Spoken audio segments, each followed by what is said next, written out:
Hi everybody. Oh, it's me first.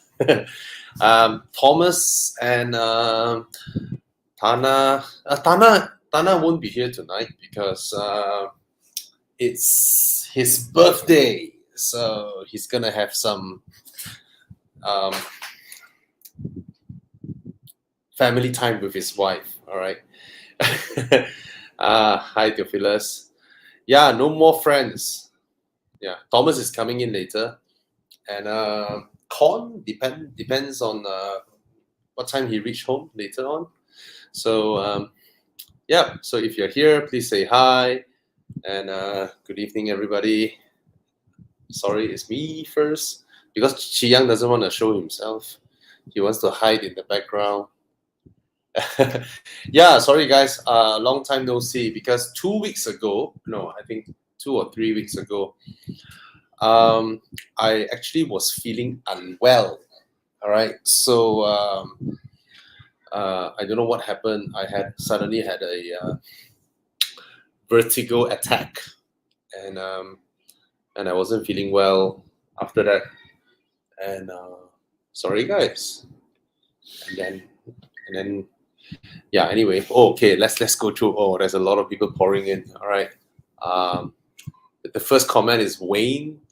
2015 M4, 2017 S5. Now the 2017 S5 is a lot sportier to drive. Audis, of course, have a better interior than BMWs by a long margin. I mean, even the new C-Class, as well fitted as it is compared to the previous C-Class, it is still not as well fitted as a 2016 A4. Anyway, I'll go for the M4 anyway. The M4 just there's something about Kon, brother, Kon, brother. M4. Despite being a former S4 owner, you suggest M4. Hey, 2017 S5 drives a lot better than the S4. But there's something about a modern BMW still with a handbrake lever. Fair enough. Guys, go out there and buy up these F30 generation. I don't care what they officially call it, what F80 or what shit, it's just for fanboys.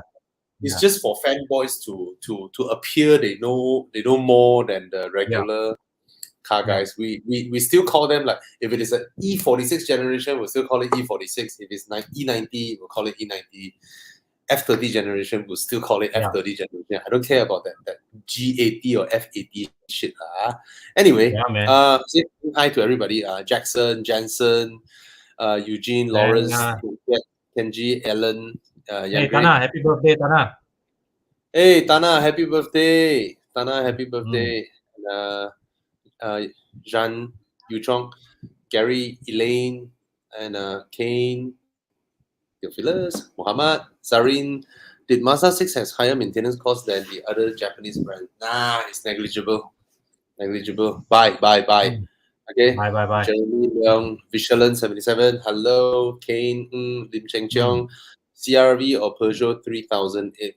3008 feels more special, but nobody beats Honda when it comes to practicality in terms of size. How much you pay and how much you get. Yeah. I'm particularly interested to see how the next CRV will be, because having recently seen the Civic and the City, right, I felt Honda really has upped their cabin materials a lot. Yes. The new City is like, I recently published the review today, right? I was like, wow, the materials, it feels like, wow, Honda really took note of people's criticism and used better materials, I think Mazda forced everybody to improve. Ever since Mazda made a huge jump in their interior build quality, right? We also noticed Toyota, right? And now Honda has improved it. So welcome change, but everybody has to thank Mazda for that. You guys have to understand this thing. When a car maker set forth to create something, right? They set goals for their suppliers to meet.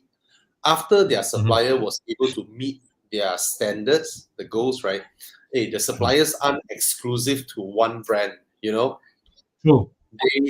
they need economies of scale and all that. I mean, once someone starts offering this material, other car makers will go seek out and spec the same grade from the suppliers. Yeah. We see that Con, that one of the material I love the most, that satin chrome material that European car makers they started using, and now we see the Kia Carnival using the satin chrome finish. Oh my God, the Carnival! Wow.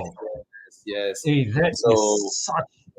It's criminal, man.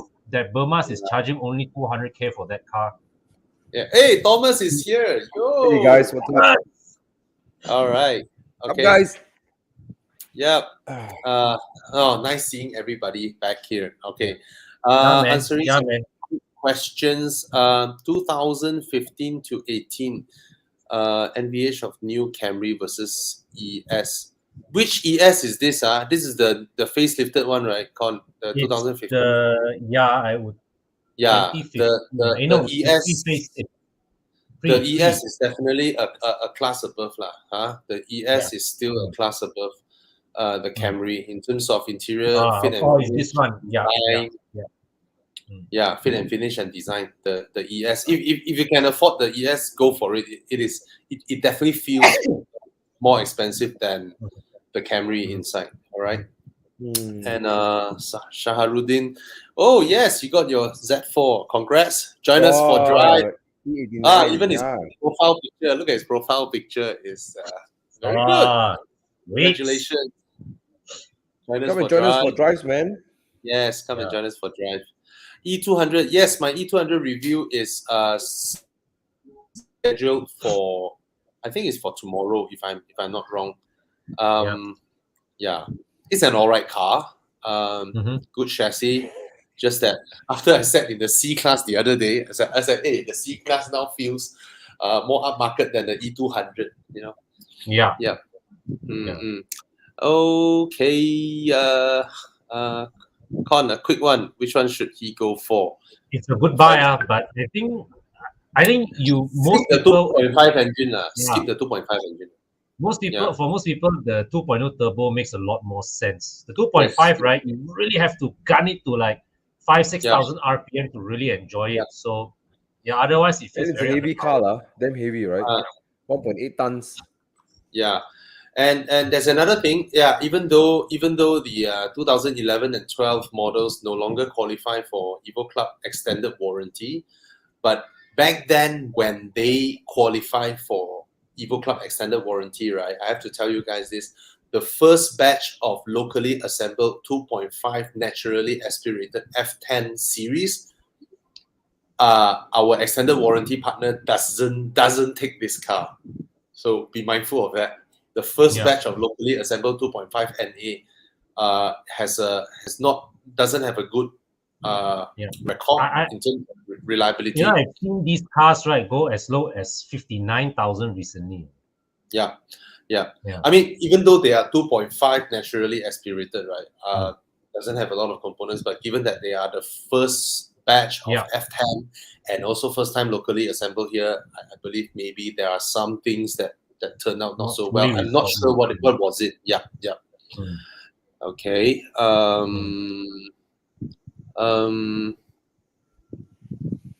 This one. Which one to buy? Mazda 6 or Mazda 3?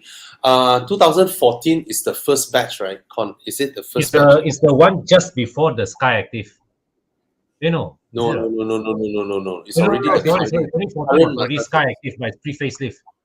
I just want to know, this is the pre-facelift, right? Pre-facelift. Okay.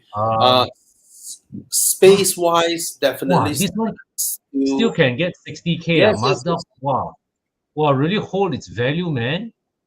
Yeah, and you got Sky Active engine. Sky Active, bro, it's 2014 only, 60K already. That means it dropped quite a bit. All right. I mean, it's a 7-year-old car. Still qualify for loan, right? I would say go for the Mazda 6 because this generation Mazda 3 is still pretty cramped. And if you want space, then the 6 is better. Yeah, but the first batch when you test drive, do take note on sound.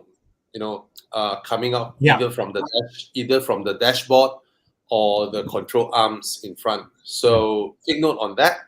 Mazda Get suspension parts are known to wear. Yes. Get a good check on the bushings and all the arms and all that. Just get that checked out. I would still go for a 6-star. It's a much larger car. You can use it for a longer period of time. All right. For me, it's the Countryman. Same. Okay. This one, MK7 handling is just a magnitude ahead of MK6. Yeah. Okay. Space as well.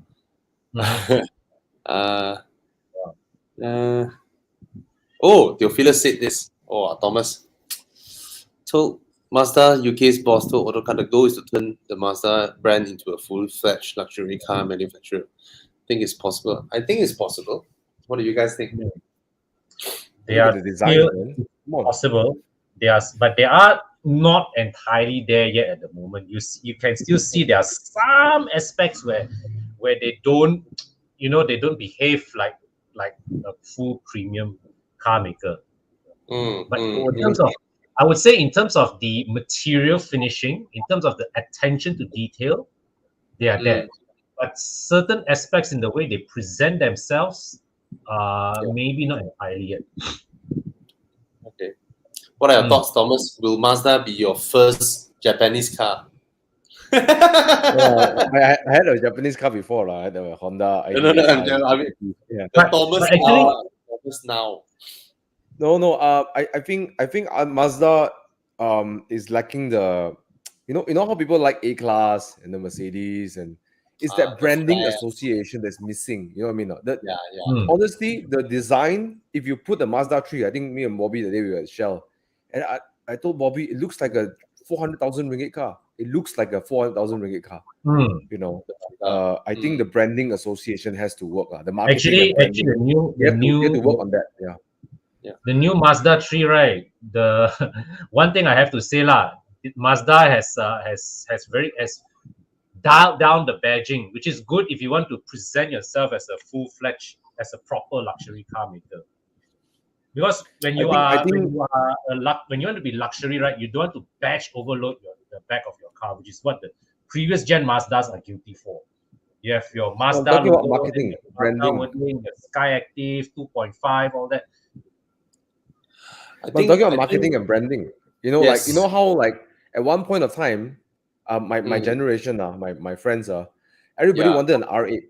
Everybody wanted an R8. You want to know why? Because Tony Stark drove an R8.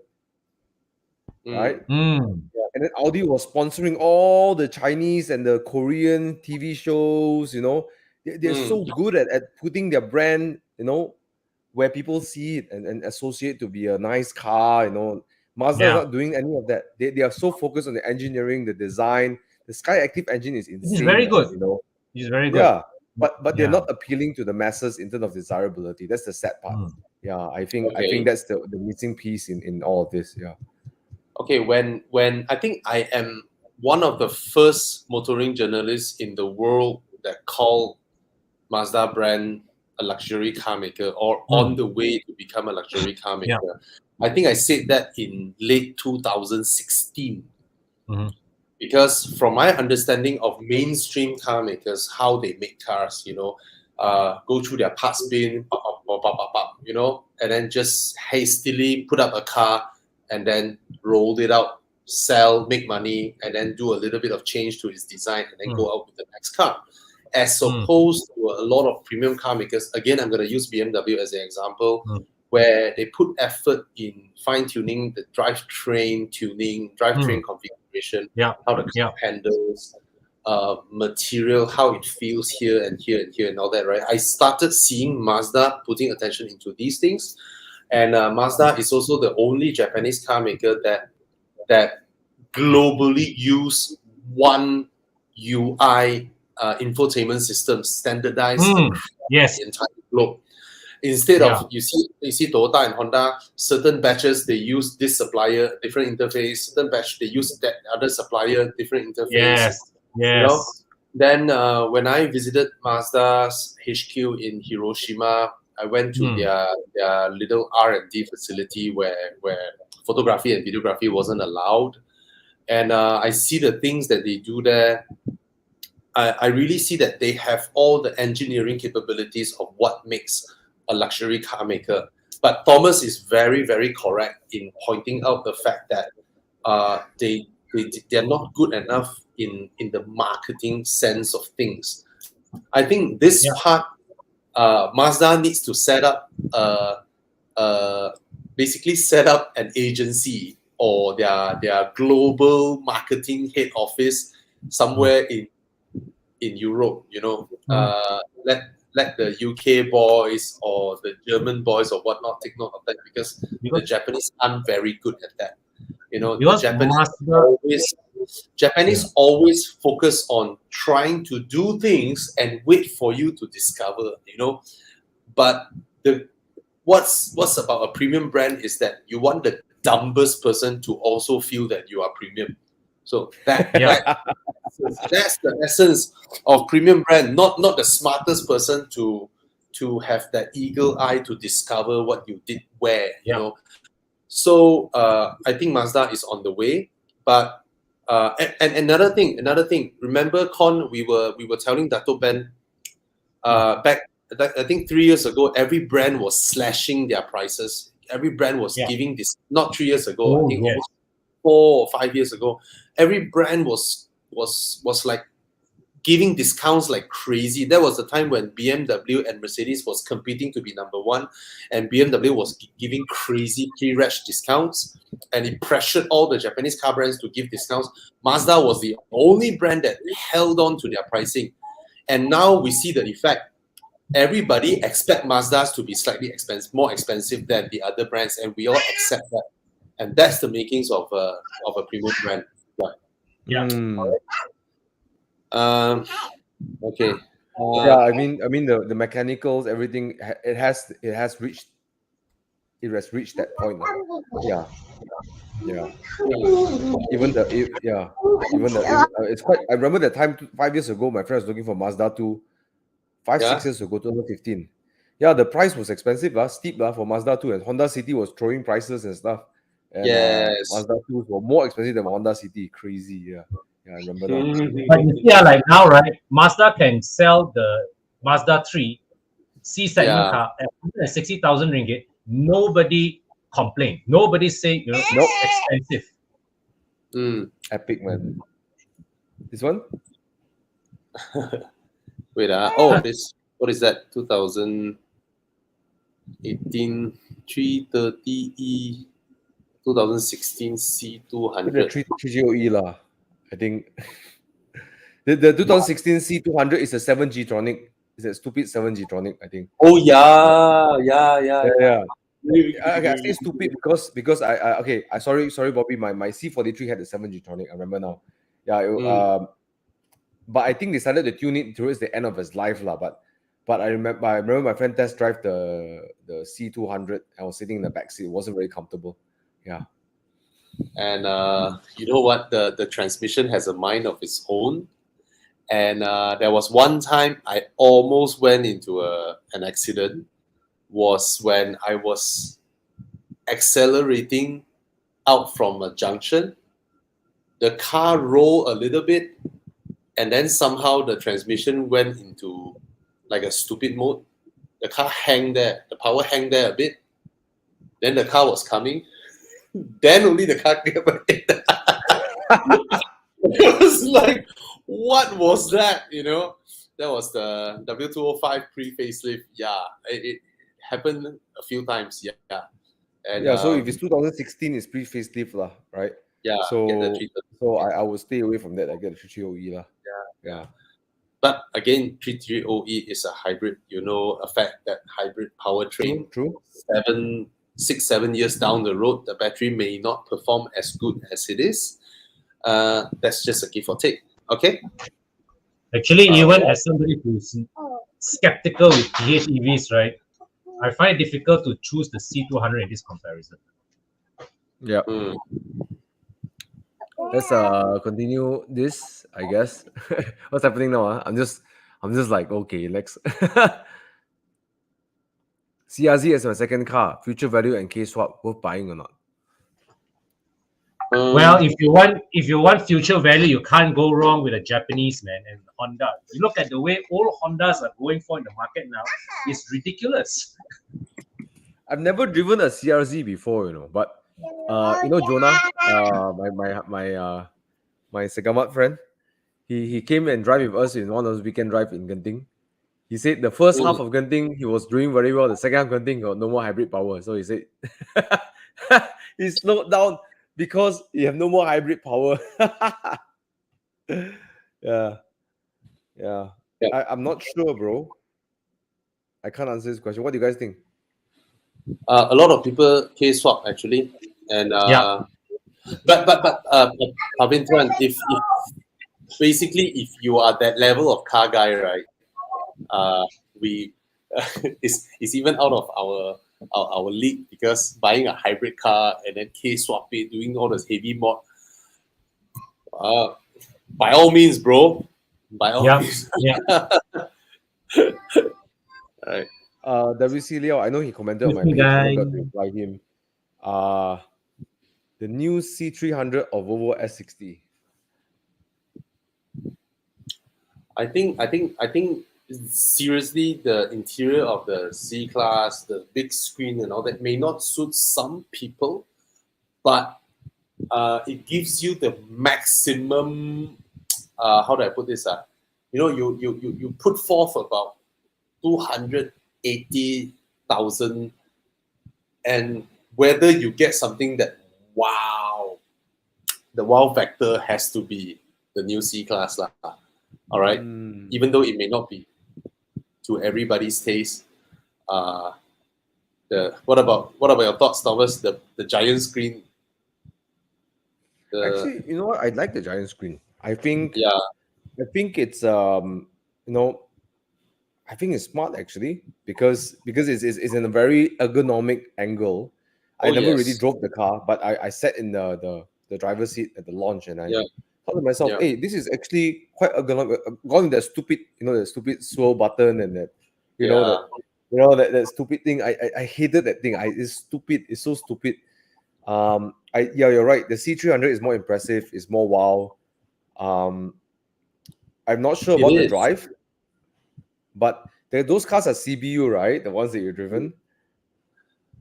I don't think CKD would have a huge difference, to be honest, because it's just assembling them here, ma. Yeah. So it's like you spend 500 ringgit a night at a hotel. One is a hard rock hotel.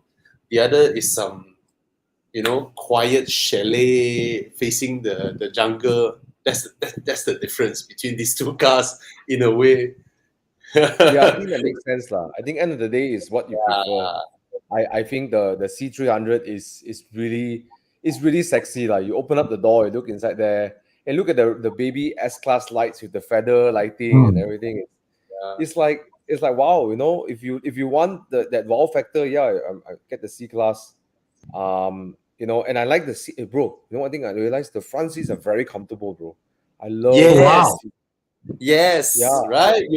You notice that, right? The C class, and the seats, look like a bit like a Volvo, the headrest, right? But I noticed they up their seats game. So I think the C class is now a good contender against the S class. I don't like the dual tone, the ambient lights. That's just my taste. It's just very very janga. I cannot lah. But the good thing, you can adjust it to your liking, right? You can just put a white light, and the seats are exceptionally comfortable. It's my first time I felt that there is a layer of almost like a memory foam between me and the seat, but it's a denser memory foam than the usual memory foam we're used to. I really like that sensation, and the seats, and of course the build quality improved. The steering wheel is amazing in the C300. It's like really nice. Something the C300 has that the S class, the S60 is the seats were perforated leather. I took a note on that. So in our hot country, it feels cooler. It will be cooler to sit inside a C class than the S60. That's for Yeah. sure. But not, I think now more than ever, I think C-Class up their game lah. They really up their game. Yeah. So I think to answer the WCDL is just really up to what you want lah. You know. Yes. One thing I have to say, the W205, right? The build quality feels a bit hollow. This one improved a lot in the W206. Yeah. It improved a lot. Very nice. I mean, overall, the whole car is just really, really, really well put together. You know, so yeah. That's what a new car should do. Yeah, really that's what baby S-Class. Yeah. Yes. All right, and I think it will snatch a lot of sales away from the BMW. G20. It will, because the C-Class and BMW 3 Series, right, are entry points where it's a lot of people's first luxury car and first premium car in a way. And come on, that kind of ambience and all that, right, is just. But that's the thing. That's the thing. A lot of people bought even the previous C-Class because the wow factor is there, right? And then every time they look at it, when people ask me what's the best, like, C segment or entry level luxury, I always say S60, right? They say doesn't look nice, That's the complaint about the Volvo. They lost sales because it didn't impress people up front. You're right. If you drive a Vios and you upgrade yourself to a C-Class, you want a wow factor, right? Yeah. All right. Come on. What other questions we this one lah. Hey, sorry. This one. What do you think is a Volvo GTI? Just go fast one lah. Yeah. Hey, buy lah. Yeah, buy. Okay, just buy. Buy. 218 GC or A250. The A250 is, or the current A250, right? Is it a sedan? If you're going for the A2, is there an A250 sedan? There was not a sedan. They haven't launched the sedan only. Okay. If it is the hatchback A250, then I think go ahead. If you're going for the sedan, then I think the BMW 218 GC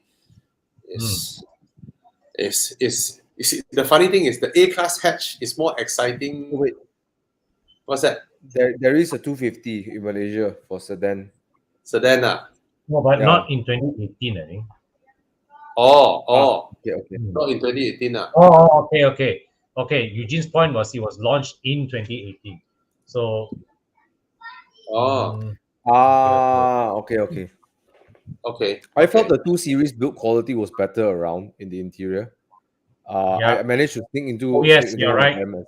You're right. I thought the materials were better. The A-Class, I didn't like it. It looks prettier, nice on photos. Prettier. Yeah. The A-Class interior is definitely prettier. And Rachel's works more Instagrammable. Yeah. And the 2 Series GC, 2 Series GC. I really don't like the car when I saw the pictures. When I saw the real car, I also don't super like it, the 2 Series GC. But after I test drive it, I can't really point out wrong executions with the car. It drives decent. The engine is decent, it drives well, it's comfortable, frameless doors, Whereas the A-Class sedan really, really don't feel that special. It feels like But if you're going for an A-Class hatchback, more stylish, more for lady, then I think the A-Class hatchback has that kind of look and feel. How a small hatchback, luxury hatchback has that kind of look. It's different but the BMW is a coupe, okay? Auntie Xiao drive the coupe. Yeah. So again, for me, if it's hatchback, then you go for the hatchback. If it's sedan, go for the BMW lah. Huh? All right. What else come? Oh, a lot. First setup might be good to buy. So maybe you cannot choose the pre-facelift. You can only buy the facelift. The CVT and stuff now. Oh, it's a lot faster. Then it's a lot better having a CVT in this kind of car. Economy will be better. Yeah, for sure. Even Genting run will be more fun in this kind of car. Small, kind of NA car, right? CVT really pulls better. Passat R-Line new and old Passat R-Line. We should recommend. Concerns needed 6 speed, 7 speeds. To be honest, I don't know which is which. But new has. They now have all-wheel drive. The Passat R-Line now has all-wheel drive like the Arteon.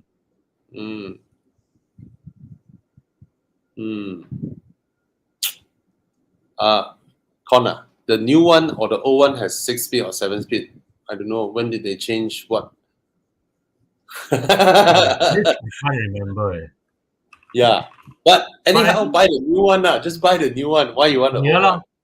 Yeah. If you can afford both.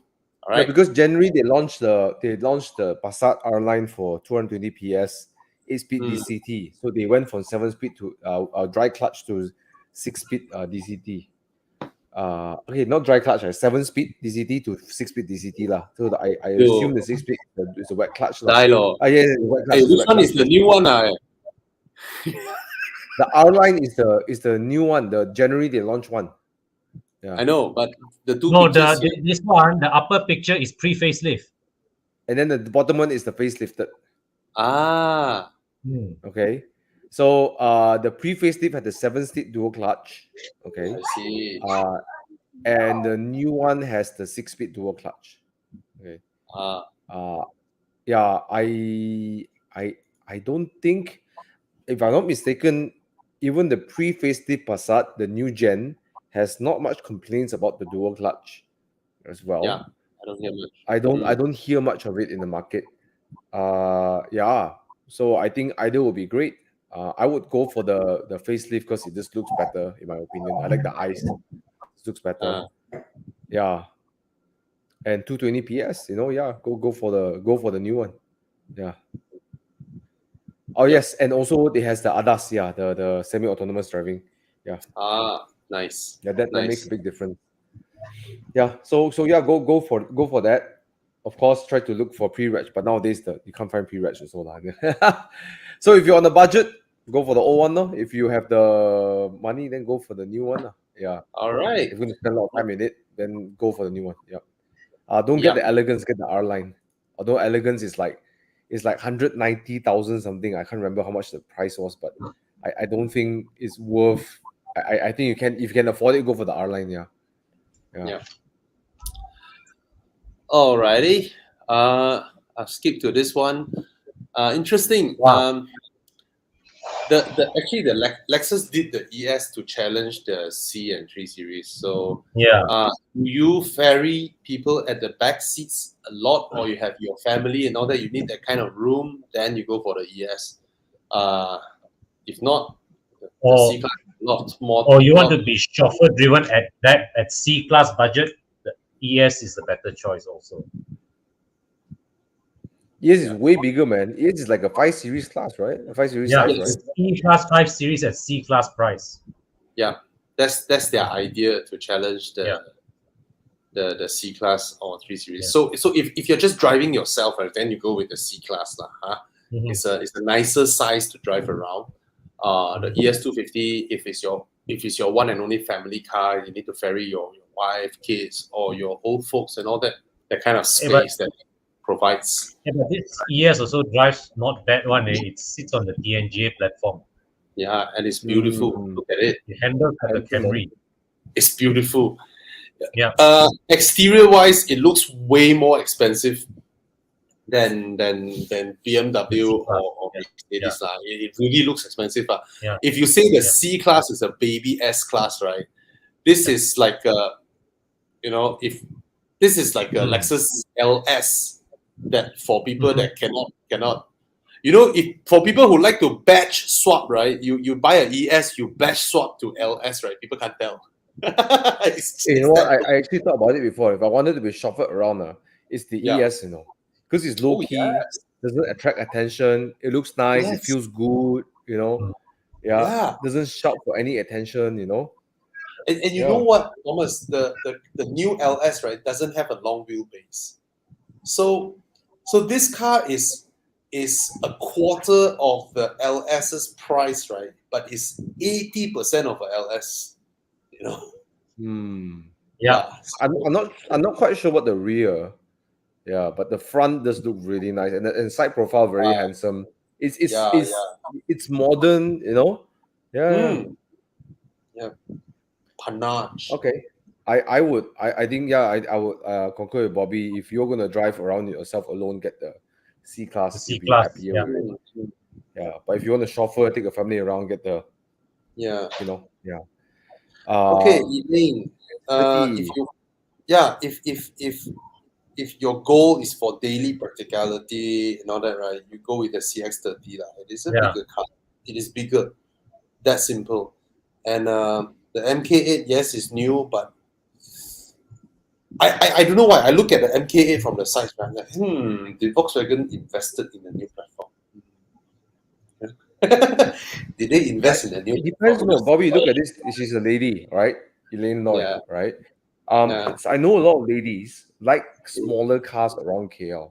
You know, if you stay in KL and PJ, and you know the traffic is like crazy and stuff, the Mark 8 TSI is a choice people would think because it's smaller, right? But the CX-30 is not much bigger too. Actually, I would argue it's the same length. And you got the advantage of a slight height, so you can see a lot of ladies complain, right? They are very scared to get in accidents. They want slightly higher so they can see into their hood. But then too high also not good. So I think the CX-30, you know, I don't think it's a bad choice. Yeah. Yeah, and you can fly over speed bumps. Yep. All right. Do we? What else? Thomas, this one your. Oh, okay. 118i. The facelifted one is running the 3-cylinder engine. So I do not like that engine one bit. I actually have get the 120i. But the 120i is the Prince engine. So you gotta pick one or the other. That's the problem with this one series. Neither engine is entirely likable. That's the funny thing, right? When BMW did this generation 1 series, right, for no reason at all, they shot themselves in the foot. They have a proper 4-cylinder 2-liter engine. They themselves has a, and suddenly they go and put a engine that was designed for front-wheel drive transverse. Yeah. Right? The Prince engine was designed for front-wheel drive transverse. And then you go and do it the other way around. And then they go and do all sorts of things. And then the other choice you have is the 3-cylinder. They just shot themselves in the foot. It's like, you know, the pre-facelift had the 125i, that was the N20 engine. But I don't know why they did not offer that in the facelift. They could have just used the N20 B20 engine for the 520i, right? They could have used that engine, right? It was a great engine. Exactly. Yeah. Exactly. And this one.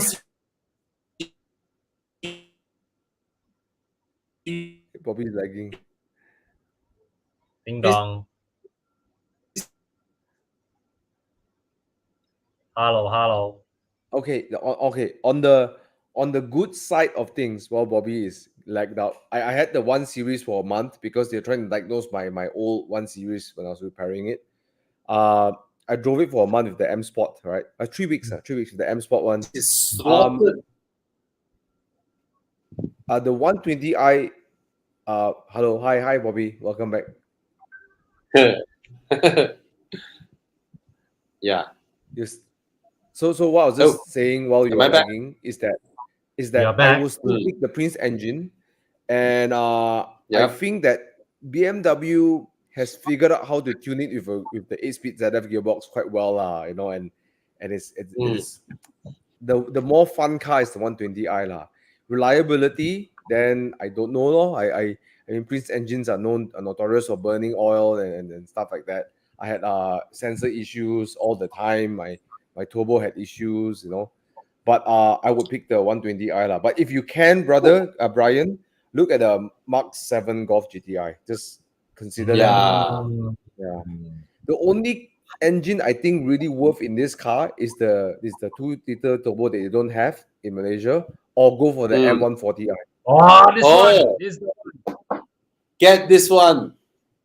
But Get this one. Facelift, but this the one. Okay, let me teach you how to make the car look better. Okay, get the M Sport lip down there. All right, it will make the car look a lot better. You know what? There are only 2 Malaysian motoring journalists invited to the regional launch of the 1 Series that time. It was me and Star Motoring. So we went to Singapore. And when they pull off the cloth of this generation 1 Series, right, the Angry Bird 1 Series, right, I almost want to puke, I was like, wow, it's so ugly. What is BMW doing? Yeah, but what's funny? Over the years, now I prefer the look of this more than the facelift one. I don't know why, but I just prefer this. Am I lagging? No. Am I lagging? Hi. No. Hi. Oh, yes, I'm lagging. Loud and clear and smooth. Hi. Am I here, guys? You are. You're here. Oh, did my voice cut off just now? Nope. I was talking about my Singapore trip. You all heard that? Yeah, we heard it. Oh, yes. Yes. Oh, that's your car, Thomas. That was mine. Yeah. The thing I love most of this pre-facelift is the rear tail lamps. The square tail lamps. The rear tail lamps look good. It looked good. And I have the M Sport kit. I had the very nice. all Ori stuff. Yeah. Very nice. Rear wheel drive hatch. Yours the 118 that time was the Prince, right? Yeah. You can never get a rear wheel drive hatchback anymore. So no way. Go for it. Look how my one sounds like. Boy, that's nice. Oh, I love it. Yeah, did little exhaust work and stuff. It was good. I mean, it's a fun car, man. I could do power slides and stuff and do stupid shit in the car. But my Prince engine couldn't keep up with me. That's my only complaint. All right. Okay. This one, a quick one. Our Evo Club inspection is not the mechanic going to your used car dealer. It's actually when you buy a used car, you wanted extended warranty, then you have to do your inspection first. Then we have 52 inspection centers around Malaysia. So wherever you are, basically you just search Evo Club extended warranty. Then they will show you where you can, go and find one that's near you, and then arrange the car dealer to send the car there for inspection. Okay. Yeah. If after the inspection you want to buy the extended warranty, then your inspection will be free. Okay. Which is included in the price of the extended warranty, lah. All right. Yeah. But I think it's referring to PPI, pre-purchase inspection also. Yeah. I mean, if you just do a pre-purchase inspection, you can go to any workshop and ask them to help out, right? Yeah. But the Evo Club one is actually this one, all right? So go check it out. If and guys, join Evo Club. You go to club.evomalaysia.com, join Evo Club, and then you can sign up to the inspection there. All right, joining the club is free as long as you're a car owner. Okay. Yeah. 86, buy. Okay. No tips is a Toyota or a Subaru. They are reliable. Yeah, what tips Not you much want? Tips. Just buy. Plenty of parts out there. Plenty of modification stuff out there. Don't worry about crashing your car. You can get parts anywhere. You can get a real. It's not actually Toyota kind of like level price, but it's slightly higher. I heard, right? But it's abundant. You can order it. It will arrive. Yes, and the value holds. So just buy and drive and enjoy and drift. These cars are legit sports cars, okay? So if you are a driver, don't look down on this car because it's NA and then they talk deep, whatever. The chassis is freaking brilliant, man. I tell you. Yes. Yeah. It's Yeah. a Freaking brilliant. brilliant car. It's one of the, I mean, when you look at sports cars that are mass market that normal people can buy, right? This guy really did it lah. Toyota really did car guys a favor by engineering this car out there. And you can enjoy your car. I mean, you can drift and then you can destroy your rear fender. You can buy a fender, anything. You can buy anything basically. It's a very spirited driver. My top 5 cars that I rate lah. I mean, amongst one is Lexus 997 GT3. My Spider, the M235i or M2 whatever, right? I would put the 86 in the top 5 drivers' cars. Yeah. Nice. I would dare to put it in the top 5 drivers' cars. It's one of the most sublime experience. It was just driving the 86, right? You enter your own world and really you go to your own world and you drive. I cannot emphasize how great that chassis is even in stock. Yeah. Great car. Yep. I think the only challenge in buying an 86 is those who wants to buy an unmodified. This is nice. G-Wagon. So I remember there was once. I hang again. Oh dear. Can you hear me? No, Bobby. You are loud and clear. Hello. Kon was saying something this now. Hello. Can you guys hear me? The challenge of owning loud and clear, Bobby. My connection. Maybe I'm lagging because I was hearing Kon speaking while Bobby speak. It's me. Loud and clear. Okay, cool. Okay. Okay, I remember we have a Singaporean viewer, one of my Singaporean fan that actually contacted me and asked should he get a G63 or a G350, but not a diesel lah, right? And I told him for the G-Wagon, right, you can just get the regular version. You look just as cool as the AMG guy. AMG, of course, is overkill, but the sound, it matches the car. So if you can afford the G63, of course, go for it. Am I hanging again? Can you all hear me? You're loud and clear. We're just not sure if you can hear us. Okay. No, suddenly you all like stop quiet, so I don't know. All right, and it drives horrible. If I were to compare to modern SUV standards, it doesn't even drive half as good as the new Defender in terms of really able to drive properly.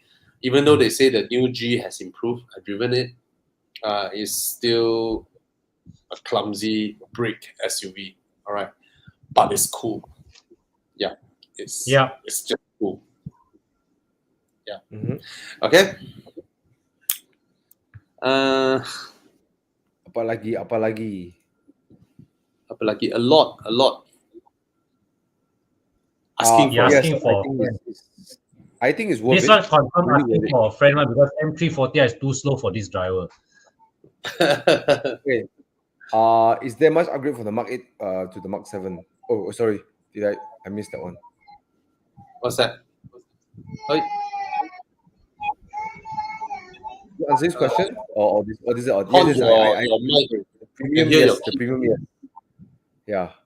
The premium O3GY, yes. There's a premium on this one. If you can afford the premium, it's worth it because you get a nicer engine and a more comfortable ride. X-Drive, and 2 extra driven wheels. I think it's worth it. Laser lights. I prefer how the 330i handles. I mean, during the Genting run lah. Anyway, is there much of an upgrade MK8, MK7? The dashboard lor. Oh my god, I'm lagging. The dashboard lor. Yep. Right. The dashboard is a significant upgrade. The MK7 rides so well. I can't imagine how much better the MK8 will ride.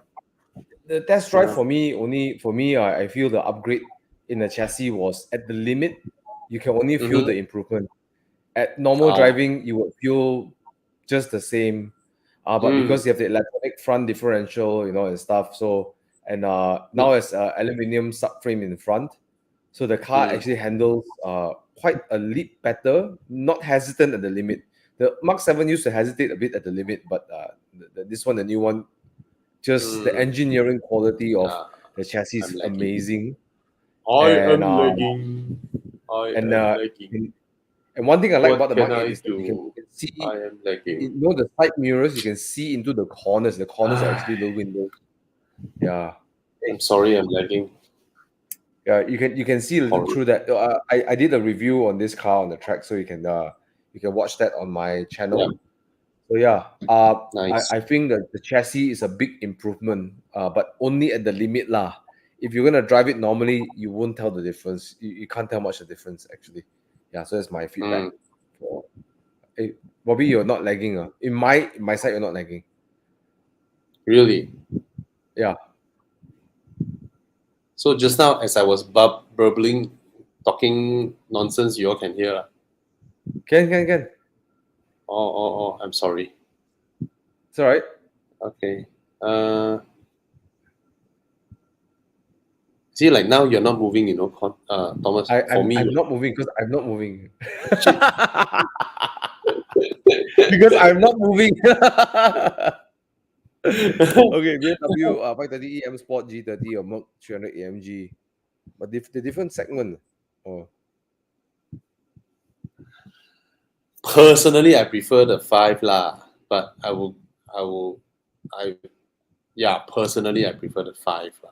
Still, yeah, it's that simple.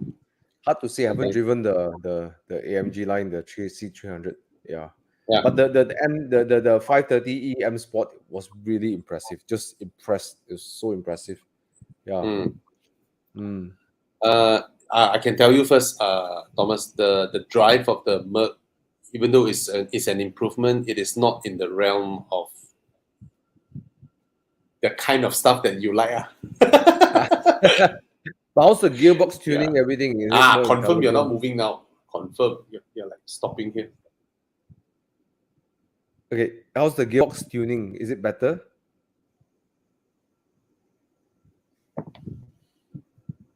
Oh my god, my connection is horrible. Okay, never mind. Okay, Bobby is moving in and out. Let's try to move on. Okay. Yeah, I'm sorry, bro. My connection is just intermittent. Hello, Bobby. Yes, I'm here. Yeah, so the C class, how's the transmission gearing? The tuning? Oh, a lot better. The new one, even in the C300 9-speed gearbox is already a lot better. The new one is good. It's good, It's comfortable. Transmission, everything is good. It's just that I'm saying that how the car rides and drives is not in the realm of the kind of things that you like. Yeah. Got it. Yeah. Okay, let's go on to here. Randy Ong, RS3 or M4. You know what? Funny thing, I met Jet. No, Jet, he drives a 718 Cayman. He has a manual 718 Cayman. He's an ex-Lotus driver. He regrets selling his Lotus. And then he has a RS3 as his daily. Yeah. And he says, I can drive up to Genting faster. I can drive a lot faster in the RS3. But it's not the funner car to drive. You won't feel satisfied driving the RS3. Yeah. This is a ex Formula 4 driver, right? And a very spirited driver. He says the RS3 is boring. Okay. But it's fast and effective. It's Audi's equivalent of the Golf R. Yeah. The tapao people, man, and that 5-cylinder, it sounds great. Yeah, but so Randy, I think up to you what you like. If you want to be brutally fast and safe around, going to toge and stuff, or the RS3 is great and comfortable around the highway, and everything is comfortable. And the M4 probably won't give you that much comfort, but I think more fun. Yeah. I think the RS3 would be the easier car to go fast in. Oh, way faster. It's way faster under any circumstances. The RS3 will tap out my spider up to Genting, man. The M4 is the car you sort of like need to be ready to wrestle with the car a bit, I think. you know, or it a bit flows more with you, but playful. you have to be patient with the car. You have to work with the car. Yeah. But Randy, since I can accept an RS3 size, why don't you consider a M2 competition?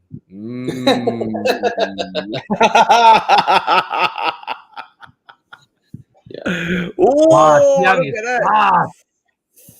Wow. It's the RS3 is effective, lah. It is effective. Yeah. It is Why just. don't you consider it. M2 Effective is the only competition word or for it. M2? Okay, the Nice. interior build quality will not match Audi, that's for sure. No way you can match.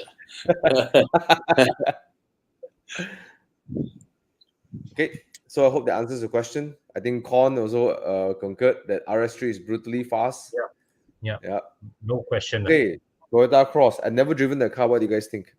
CX5. To me, at this price range, CX5.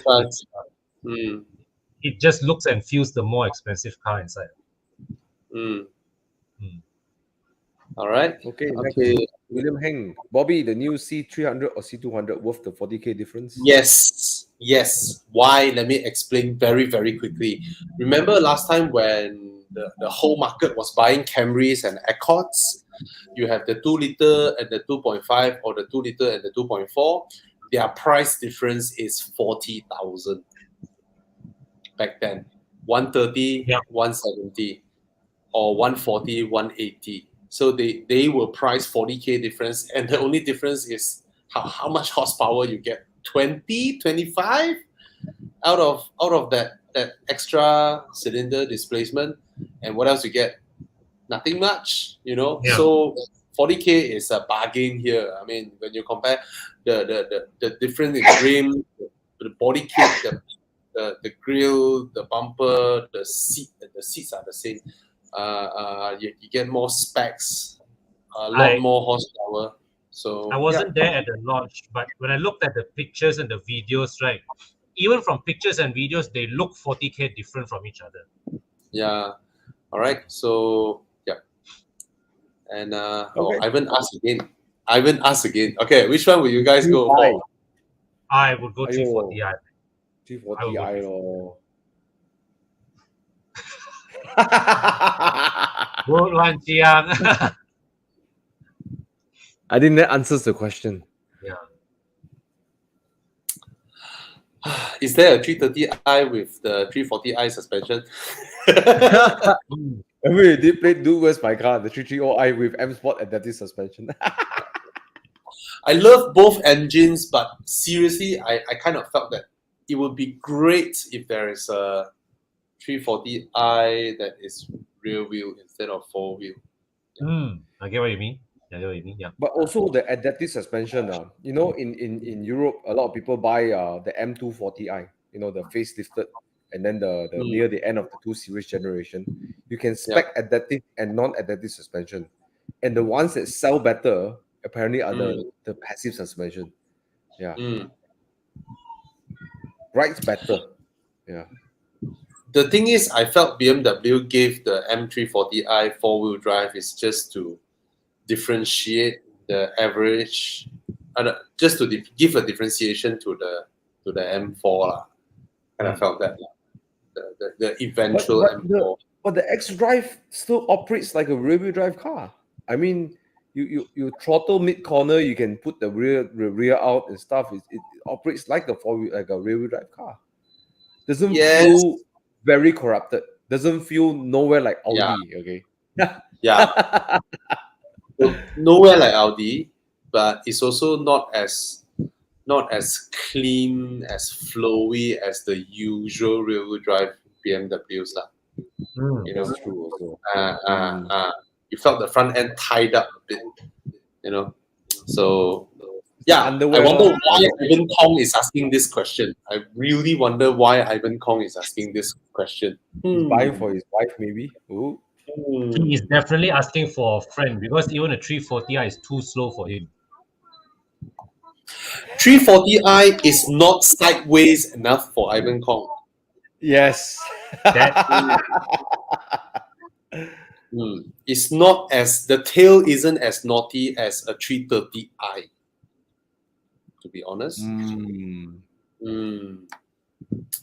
And the 330i as a 2 liter engine, it's sweet. That engine just revs. I mean, of course, the M340i engine is also great. Both are great. Ivan, don't catch us. Adam Chuck looking for budget 50K used new used car. Very big there. Hey, don't like that, Adam. You do some research first. You yourself sort of kind of laser down to a few. Then we catch out you. By then, okay. You need to do some research. Yeah, do some research yourself first. All right. Mark 5 Golf GTI, Adam, Mark 5 Golf GTI. Do some research. Mark 5 Golf GTI. Cheaper than 50K though. It's a lot cheaper. The price is going up, bro. Used to be 30K, 28K, 30, 35. Now it's 45K, bro. Going up. Yeah. I felt it's too old already. This guy, Brandon, is really ratun with M2 Com lah. I agree with him. We're going to spend the kind of money to get M2 Com. Yeah. Yeah, exactly, bro. Exactly. Yeah. That's the thing. That's Ivan Kong's car, the M2 Com, for sure. That is a Ivan Kong kind of car. Yeah. Okay. A lot of GGOE. Yeah. Go test drive the 206 first. We don't want to answer this. I think there's no point. All right. You're going to test drive. I mean, if you like the tech, you like the lights, you like all that, right? I can't. I understand the appeal of that, right? So you all go test drive first, all right?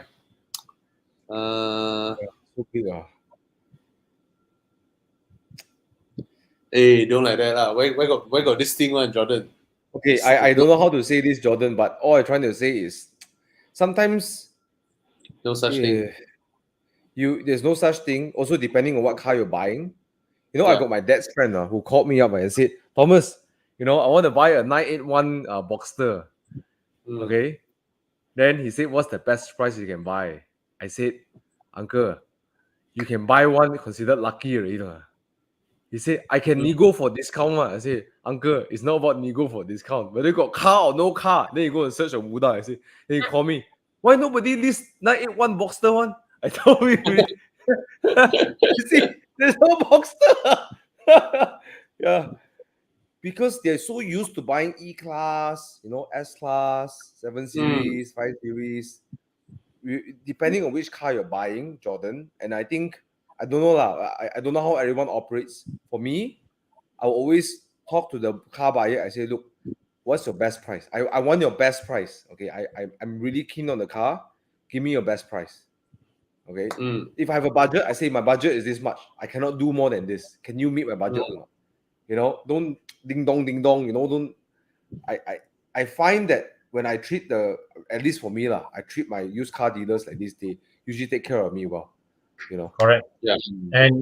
And sellers usually respect that there is a limit that you can't exceed, and it's just a question of whether are you guys able to meet each other halfway or not? That's all on you. Right? I think it's okay to state your budget, but if you're in a goal to try to squeeze the best price, I don't know if you're selling. If you're the seller, you will feel like you're not working with me, right? You just want to get a good price. All right. Right? Yeah. I just have to say this it's so competitive out there now that many used car sellers are actually advertising what the price they want to sell. Seriously, it's no longer the old days where they put a huge markup. Yeah, you know why? Because people go to Muda and Carlis and straight away sort by price, lower price to higher price first. Everybody does that first. So if your price is a lot higher for a car that is available everywhere, you don't get anyone calling you. I worked in Carlis last time, and we have a back-end app to show the median click-through rate of cars. Let's say Toyota Vios 2012, right? and the car list back end will show you what is the click through for the average of Toyota Vios of this year, and the highest click one. Then if you see your click is very low, you adjust your price, you will see your click through go up. So there's no such thing as a certain percentage run. If you're aftering a rare car like Thomas wants the Megane RS, he see one, he buy, bomb, like that, right? Yeah. What's the point? You and then somebody bought it, right? And if the car is available everywhere, a lot, then make sure you at least look at 5. Look around, look at least 5. Then you have a benchmark at the back of your head, and you can actually tell to the salesman, this black one, you offer this price. I saw just now I went to the white one. I look at it, and then he offered me this price. They will know whether you're telling the truth or not, and then they will do that. They will try their best, to get you as their customer. And a lot of used car salesmen now, what they earn, the car they earn very little, and then of course they charge you the handling fee, blah blah. They want to do the insurance for you so that they get the commission. They don't earn a lot, seriously. All right. So that's how it is. When I get our RS6, right, I was looking at another RS6, and that one was listed at 390, which is already slightly below the market value, because market value was 400 plus. And then I called up that dealer. The dealer said, it's already sold, but he said he got a customer willing to let go, and probably willing to let go. So when he dropped me the pictures, I asked him to ask the customer what price the customer is selling. Customer replied, and he told me 300. I bought a car based on picture. I didn't even look at the car because it's below market value. What's the point of negotiating anymore? So it's things like that. So I think there's no such fixed discount. I think the good point what Bobby is saying is that rather than looking at discount, 2 factors. Either the car is such a good deal, you take it at whatever condition, and then you will fix up anything with the price deficit that you had. Or you find a car that is in a decent price, maybe slightly higher, or maybe the same price, or maybe just slightly cheaper, but it's very good condition. So I think rather than looking for discount, I think these two are more serving goals, that serves you better. My dad got the Cayman from Pang, 230,000. But Pang said, there's a noise in the rear, I will fix until it's done. Right? When that never need, he said 230, we take 230. And then when Pang, because we treated him so nice, he's like, let me fix everything. He swapped the whole rear arm, new Bilstein, not even Bilstein, new Porsche dampers. And then he gave the car to my dad. I was like, hey, Pang, you sure or not? You sure? He said, no, it's okay. Car must be nice for your dad. I never need to go for that. Would I spend another 20K fixing that thing up for my dad? And he fixed it up. So either you go for a very cheap and ready to pay money to fix, or you go for a good condition and for slightly above average but very well taken care. If let's say like you're buying from a private seller, if you are buying from a private seller, always take time to chat with that seller, right? Assess that person's character, see whether this guy is genuine or not, whether he is he the kind of person who takes care of the car or not. If he is, right, it's worth paying a bit more, for a car sold by such a person. My Megane, when I bought my Megane, right, I didn't care much, right? I just bought, right? And then I when I first got the test drive, right, the clutch was beautiful, no problem, right? And then I found out the ex-driver was a Lotus driver. He took care of the car very well. Yeah, the clutch felt like new, like no issues. Yeah. Okay, guys, I'm gonna flow all the way down to the most current comment so that we can do a reverse flow to catch up a little bit. All right. And those who is still live waiting for your questions to be answered, maybe please type it again. Yeah. Okay. What should we go for? 11. Okay, best model for Mustang. If you got the money, go for the V8, bro. Why even think about the 2.3 or 2.0? I think go for the V8. I was chasing one in Seminary Dam. Oh my god, that godly sound, man! It's just Wow, he has been asking a lot. Shelby GT500, buy. Yeah. If you're going to go for 500, go for the Shelby lah. Yeah, go for it. Yeah, go all the way for that. Yeah. Oh yo. This one Next, get the 2 liter. Sacrifice the power and go for the. Okay, this is the guy who asked the RS3 and the M4 one. Okay. Randy, are you? Maybe you can tell us what car you used to own before this move. You know, usually those people. Yeah, I can tell you guys, right. A lot of people who has maybe, let's say, a 2 liter turbo BMW or a 2 liter turbo Mercedes Benz, then they want to upgrade, go somewhere. When they suddenly go into a 2.7 Cayman, they don't appreciate it at all. They'll be like, hey, where's the power? You know, why do I need to wait for the engine to climb and all that? Most of the time, people who will appreciate this, right, are people who has, you know, they have like gone through their equivalent of a 911 turbo or whatnot. Then they come back to appreciate this, an engine where they can just pull all the way to enjoy the then only they appreciate this. So it's a bit of a reverse, you know. So you have to. My dad say from driving a Daihatsu Shaman, you know, 30 horsepower, the Cayman is plenty of power for him. Yeah, I mean, I'll give myself as an example, right? I mean, our RS6 is like what 600 over horsepower. It's crazy fast. Now I would appreciate a car like a Cayman 2.7. You know, a car that I can just rev all the way. Give it the beans, the 100% throttle, pulling the rev all the way to the red band, and then it upshift from there, slowly climbing speed, appreciating the accumulation of speed. I would appreciate that, but I will not appreciate this car back then after my 265 horsepower Subaru Legacy or my Audi S4. If from my Audi S4 I go into this car, right, I won't appreciate it. I was like, hey, why is it so slow? You know, so you have to look at yourself what you came from lah. I think that's kind of what it is. This is a proper sports car. Okay, the RS3 is a proper fast car, and comfortable. The M4 in between, you know. So I think this is more sports car than the M4 lah. But the M4 makes up for it is the power. You know, so yeah. You know what I mean, right, Thomas? To appreciate a car like that, you know. Yes. If you're done with the power, you want the handling. Yeah, you want the chassis, you know. Yeah. Yes. You've gotten your 911 you have to tell us what car you used to own, Randy. If you tell us what car you used to own, I think we can give you a better idea on if you tell me that you now you drive like a Myvi, and then you did well, you know, you want to go for a 981, by all means, you will enjoy it, you know. Yeah, that's what we meant now.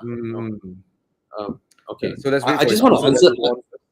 Yeah, I want to answer this guy quickly, Azli Ibrahim. We love our XC90 when we had to sell it, right? There were no problem with my car. In fact, that was my second XC90, right? My first one doesn't have 360 camera, has a smaller fuel tank. It's pretty annoying having to refill it like every 4 or 5 days, you know. And upgraded to the 2019 batch. It has a slightly larger battery, leather wrapped dashboard, faster graphics, 360 camera, and of course Powers and Wilkins. And it's a dream family car. But when I stumbled upon my Aston Rapide selling at half of what the market value should be, and if I don't sell the Volvo, I will not be able to afford the Rapide. So I had to sell it that time because, you know, it's my affordability, and of course at the back of my head I know for a fact. I mean, because that time we bought two cars at the same time, right? The RS6 and the Rapide, right? At the back of my head, I know for a fact that there's no way a normal mass market luxury car that is priced at 400K can match the the strong resale value of proper performance cars as well. There's no way.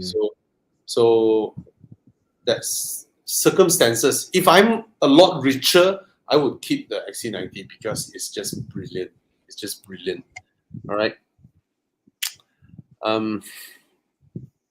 Sorry, it take too long to. Wow, so many questions already. Suddenly, boom. Okay, Thomas taking a call.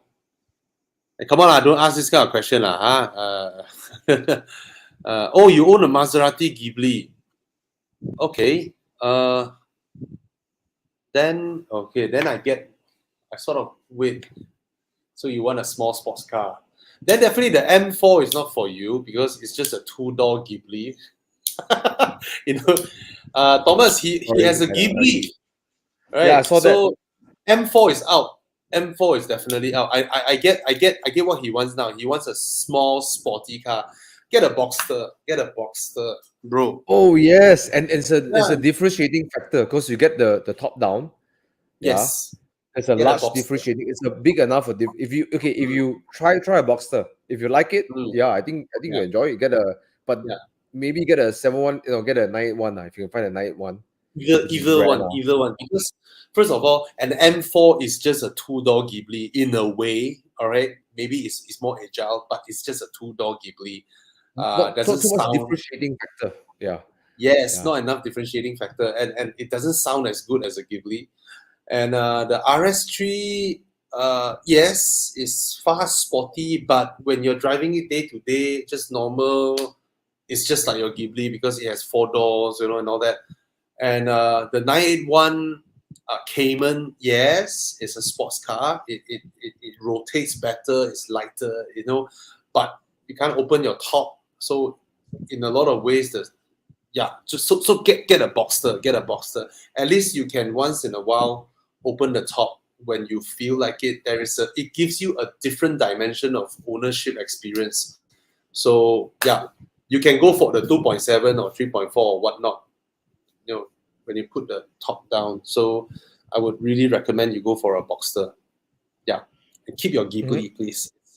I'm slowly learning to appreciate Ghiblis, especially when my neighbor starts his car. Oh, hey, look, Thomas, my condo got 3 Ghiblis.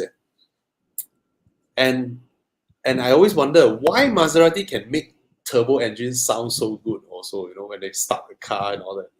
Sounds really good. All right. Let's go on. Let's go on.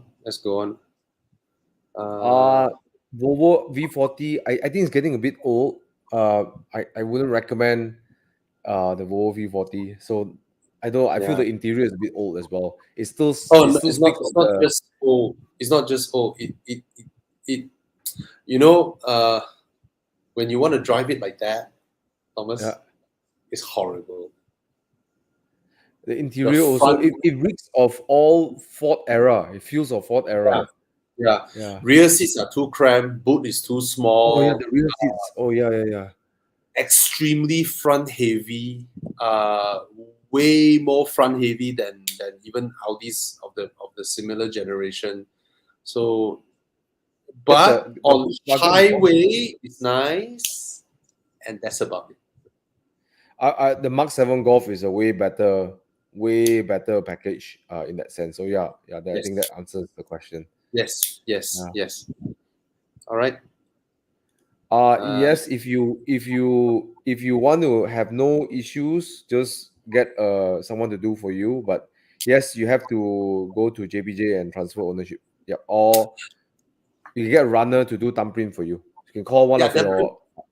You don't even need to call. The best thing about JPJ is that they make the processes so troublesome, so that you have to rely on a runner. And when you arrive at JPJ, you see all the guys with a sling bag standing there, smoking, waiting, right? Just walk up to any one of them.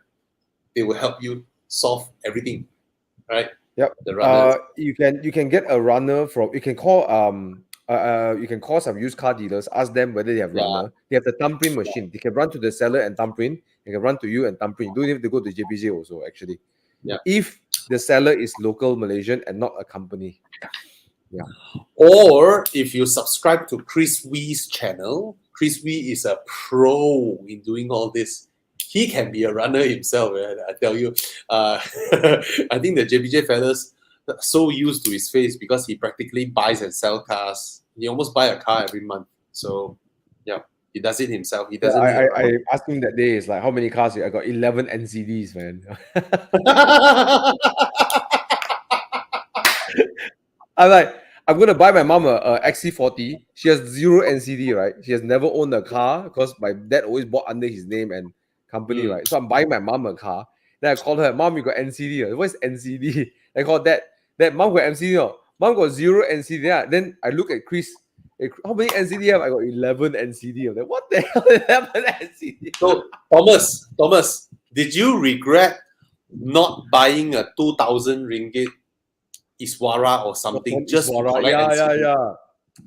So a tip for a lot of people here: buy the cheapest running car you can find on Muda just to collect NCD, because your 2,000 ringgit car that you get from Muda, the NCD can be applied to even a Rolls Royce or a Bugatti.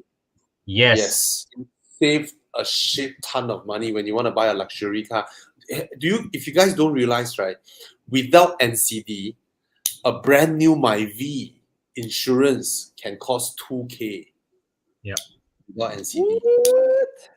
Yes, right. There's I'm always on the ball. What is 1K? Hey, you buy the 405. The 405. Hey, actually, right. Yeah. You think of it, the car doesn't even need to be running, you know.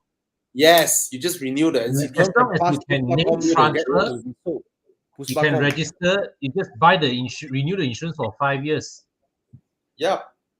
If you don't have NCD, I tell you, a 300K car, the insurance can cost up to 7K. I think if I don't remember wrong, it can cost up to 7K. Crazy. Okay, let's all right. On. Kia Stinger or Arteon? Kia Stinger. Okay, it doesn't drive as well as the Arteon. But put it simply. All right. Yeah, it's cooler. But Kia Stinger, you turn up at the car meet, right? You will turn more heads than the Arteon. Yeah, bro. Ian always brings his Kia Stinger GT, and every time I'm like, so cool. Yeah. Not for sale. Okay, I booked a Passat B8. Okay. The model is discontinued. No, it's not discontinued. It's just facelifted. No, this is but this specific variant is discontinued already. It's running on the. I don't think so. What do you mean discontinued, Con? What do you mean discontinued? This particular 2.0 Highline is this is the older, I think the 211 or 220 horsepower one. It's the same spec that Sri has, I think. I don't think it will hold value like a Golf GTI, but it's a good choice. I think if for a family car, you can't go wrong with it. It holds its value better than the B7 lah. I tell you that much. The B7, forget about it. Con don't like that. B7 is free fall. Okay, we say Lao Pui, you know. But I mean, in all sense, a very simple way to gauge is you just see, are there a lot out there, you know, and I mean, there's a market. So just buy it, like. See, it's 90K, half the price. Yeah, you know, what else you want? It already depreciated a huge chunk. Just buy. Yeah. 90K, the flow 280K on a brand new C200 has to give way to you on a highway. Yep. Okay, Nathan asked 218 to A200. We answered earlier. 218 has more cool factor to it. There's a frameless door. I think over packaging is better. A200 not so cool, but the A200 engine cools stronger than the 218 lah, I feel. Yeah, but for for that, and then the gift, the trade-in is, I don't think is worth it lah. Yeah. Fair enough. What was the question? Sorry, I clicked. I clicked sorry. The GLE 45. GLE 450. Are you buying new? If you're buying new, there's a lot of there's how much is the GLE 450? Con 600K or 700K? What? No lah, cheaper because now CKD already what. Still, it can't be. Anyway, it's not particularly a car that I always have on my radar lah. Yeah, because $399 for second-hand now. 475 the newest 475 CKD. Oh, wow. I mean, this is the only option in this segment if you don't want a PHEV, because exactly, X5 I was about to say that. Yeah.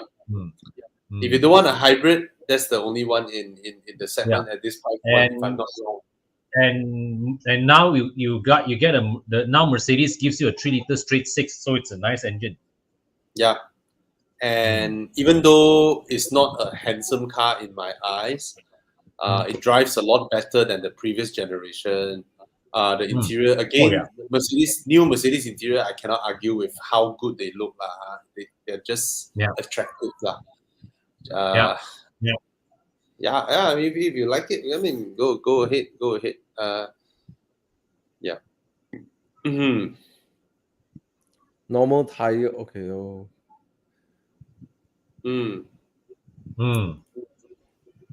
All right.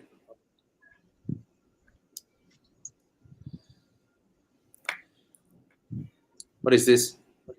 New Mazda 3 is so good looking, but price roughly same as this. See, this is what I was talking about. This is the issue I talked about earlier. The association of the brand Mazda has not reached to most common people's mind that okay, it's a luxury brand. I don't mind paying 180,000 for a Mazda 3. Exactly. No one bats an eye when they throw at you an A200 with, oh my god, don't get me started how I don't like the A200, right? No one bats an eye. They're like, oh, take it, no problem, right? Yeah. To them, it's a Mercedes. It's a Mercedes. I drive a Mercedes, Yeah. Okay? Yeah. Yeah. But I mean, for me, in every way, the Mazda 3 is a better car. In every single measure, everything, the drive, the comfort, the interior, the soundproofing, everything. But it's not a Mercedes brand.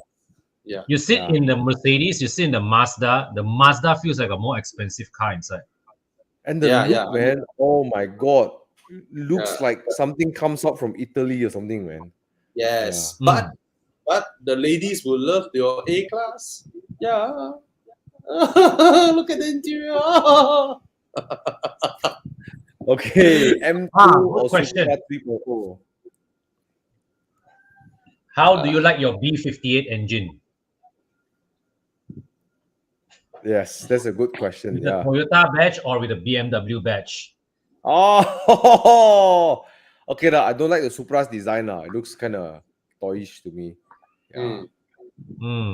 Well, what the heck is this? What? Is this the Theophilus Chin masterpiece? Yeah. No, I have a soft spot for M2 lah. Sorry lah, Andy. I have a soft spot for M2. Thomas, would you rather this look or the Supra's look? The Supra looks good, huh? I would Supra any day lah. I would Supra. I know I don't like the Supra, but I'll take the Supra. Yeah. Okay, for me, I'll take the M2 because I just prefer cars with 4 seats, and I don't subscribe to the idea of driving a 2-seater sports car. Yeah. I like the M2. The M2, I just have a soft spot for the M2. It's not even a 4-seater. I always prefer a 4-seater car, so the M2 for me. Okay. Kon also M2 I like the Supra's looks better though. Really. Yeah. M2 Mm. for me is more down to earth in a way. Yeah. True. Yeah. I like how the Yeah. M2 can blend in and look like a 3 Series for most common people. Yeah. Well, if I buy M2, I'll change the bumper to the regular 2 Series. Or I change my M batch, right, to the AMG's M, like what I did to my 6 Series. Yeah, okay, 840 IGC or the A7. Oh my Hey, what god. kind of question Wow. is this, Samuel? We won't answer this kind of non-serious questions. No, It's- it's legit. What A7 is the same category of a GC. The 6 Series lineage, Yeah, right? yeah. Mm. Get the A series. Get the A series Mm. is 4,000 times better looking than the new A7, in my opinion. I don't know lah. Don't know about you guys. True. Especially the GC. My Oh. God, right? Yeah. But hey, the price difference is huge lah. Yep. But it's like 300K difference. Is it? It's crazy. I don't know The about the Audi price. A7 is not a particularly handsome looking car, in my opinion. Yeah. Yeah. There's no comparison lah. Get the Mhm. A40. Yeah. Okay. Okay, how about the highway drive on the ES compared to Highway drive. Usually front wheel drive on the highway tracks better than rear wheel drive. All right. Yeah, but I think both will be great lah. They're designed for this kind of usage right? But I think the ES will be smoother on the highways because at the end of the day, it's a bigger capacity NA engine, even if it's just a 2.54 cylinder compared to the C Right. class turbo. but the C class has 9 gears, bro. I don't know about Yeah. how many gears the ES has. 6 I speed would say 8. I think 8. This is the dynamic force engine, so it will pair with the 8-speed gearbox. 8. I think 8. Like the Camry lah. I think it's the same engine and drivetrain as the Camry now. Yeah. Hmm. Okay. This guy. Get a Kia Carnival. Nothing And save challenges 100K. Nothing challenges this car for for family mover for 200K. Right? Your budget 300K. I save you 100K there. Yeah. You I don't know come what from else. an Alphard or a Wellfire to a Carnival. The Carnival feels like a big upgrade. 300K, you can't buy a new Alphard or Wellfire. Yeah. You cannot. 420,000, I think, around there. For new one. And don't forget, if you buy an Alpha Wellfire, you're subjected to tax and all that. Yeah. Whereas the Kia Carnival, because they are very smart, they spec 11 seats, if categorized under a commercial car, so it is literally tax-free. You're Correct. buying at real world value. You're buying this car at real world value. You can't buy this car cheaper in any other markets. It's the same price as global markets. And you look at the car, right? It looks and feels expensive outside and inside, Oh my god, I'm so impressed with this interior. It's the fit and finish. The fit and finish is amazing. Yeah. Amazing. It's not even just solid, it's luxurious. It's properly luxurious. Yeah. Yeah. All right. I don't know. You have any thoughts on family carriers? I have Mazda no 3 thoughts. FPS. Bye. Bye. There will be never any more hot hatch like a Mazda MPS. I've driven it, and it's so mechanical. Now hot hatch is going for that luxury, that nice packaging, everything. The MPS was no compromise. It was just so rough, and just if you want a fun car, you get the MPS lah. Don't expect the fastest in the thing. But do be mindful that the MPS in the hands of an unskilled driver in wet weather is an accident in the making. Yes, it top steers top steers like crazy. But having that said, Eric, if you have an appetite for this car, and I say if you have to really drive it to find out for yourself, it's a fantastic car. No one will do this kind of cars again. No manufacturer will, in their good mind, would build a car that is so rough and unrefined. You know. Yeah. Yeah. It'll be a unique car. Stupid. This car is a bit stupid but fun. Yeah. Bro, I drove Rex. The one, right? scale of this car in the some heck, way lives man? on in the new CX-5 Turbo lah. It's in the sense that it's also a stupid car. The only thing Sorry, you have Thomas, to do you when were buy saying? this car is to change. The only thing you have to do to buy this car is to change the brakes first, because the brakes does not pair well with this 2.3 EcoBoost, the Mizi engine, whatever. Yeah, but yes, bro. Eric, just to go pretty quickly to answer your question, if you have an appetite for this kind of cars, crazy, unrefined cowboy car, no one will ever build a car like this again. Okay, no one will ever build it. Thomas, Arif Akmal here throw a very nice curveball for Randy. Whoa! Yes! Right? Yeah. Bro, there is one at Bespoke right now, Alpha 4C Spider. Yeah. I was supposed to test drive the car, but then the LCD screen went out as a Alpha fashion. But please don't buy the car, because Thomas is thinking about buying it also. So please don't buy the car. Thomas, faster buy the car. But for Randy, maybe the Boxster is more suitable. Even though it's cheaper to buy the 4C or about the same price as a Boxster lah. And because he has a Maserati, you know. Why you do this, bro? Now I stress with you, bro. Okay, I you have an Italian, you have a German, nice, but damn, the 4C is really something. Maybe it's a bit too hardcore, for someone who just wants to, from a family car to a slightly sportier car that can do daily, then the Boxster is more suitable. But if you've gotten used to all these sports cars, right, you want to go hardcore for a while, like Lotus kind of hardcore, and the 4C, the 4C, yes. Damn, I love this car now. Shit, I was just saying that I don't my like poster, my wallpaper on my PC is a Alfa Romeo 4C Spider. Buy, bro, buy. Bro. Buy. Okay, let's move on. Okay, F15 X5 upgrade SUV XC60 90 lah, XC90 lah. Wait. F15 is which one?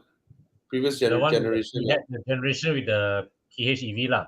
The 2-liter PHEV one, the previous gen. Or his could also be the 3-liter petrol or diesel.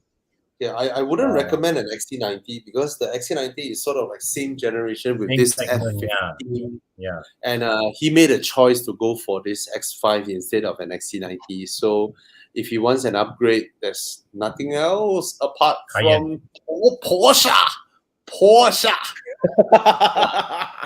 Yeah. It all comes back to the Cayenne. Yeah. It's a Zuffenhausen SUV.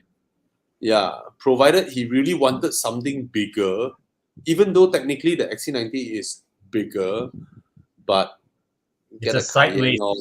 Yeah, it's a sideways move. I go for the Cayenne, bro. If you can go for it, get the Cayenne. But if you must upgrade and if you must also get it bigger, right?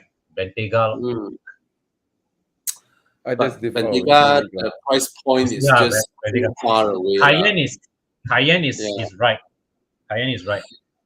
But I think you can be able to you are able to find some Bentaygas with tax paid used ones about 150,000 more than a brand new Cayenne. You should be able to find, which is. But bro, the Bentayga is technically a Touareg underneath, I mean, sit in the car, you cannot agree that statement lah. I mean, the platform, yes, but okay lah. I'm just messing with you guys. Let me see. I'm just guessing that it should be about a range of 800K. W12. There we go. Yeah, 850,000 or 800,000 or 700. The ends of 700K. So if you think about it, if you buy a new Cayenne, yes, it's like 600 over 1,000. After you spec, it's 700K, and then another 100K you can buy a Bentayga, which is a proper upgrade, because Cayenne and X5 is like sideways, like what Kon said. Same segment. Bentayga is just not sure But you're he's ready to looking- go into If you're looking at it, right, he's options looking for at you to consider. Cayenne, Stelvio, or Range Rover. Stelvio. Cayenne No lah. Cayenne No lah. lah. Cayenne.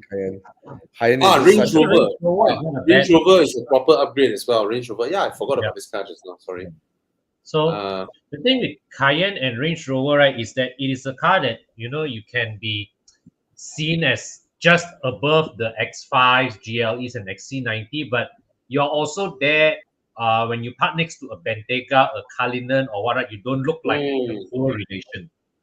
Yeah. You can I mix think- it I up think- with a wide spectrum of luxury SUVs. I think Range Rover is a good upgrade. It's a very good upgrade. Significantly larger, and get the long wheelbase, please. Get the long wheelbase Range Rover. My God. Yeah. All right. 30% for Jordan. 30%. Yeah. 30%. Yeah. It depends how big a boot you want, no?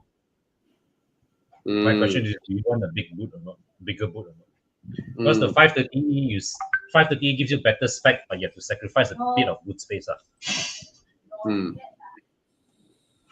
right. Buy. Why? If you can afford the maintenance, go for it. Yeah. Okay. Kon, your children is okay. Thank you. Golf R. Golf R for me. Golf R for me. It's a better car. This handles Much way better better. Feels so much more pliant. Yeah. Golf Yeah, R it's for much- me too. It's a much Yeah. better car. But the this engine, one, I would the say- engine of the A45 is just yeah, it's mad. But if it is a 2015 one, expect large bills coming your way. These cars are pushed to the max. All right. For this one, I have to say it's a strict don't buy. Okay, the C350E and E350E, they are not known to be reliable. They are very problematic when compared to Volvo plug-in hybrids or BMW plug-in hybrids, right? So don't. Okay. F20, F22. All right. Mini F56 JCW. JCW. Donna, so it's a she. All right. Mini. Get a mini. This is the MK35i.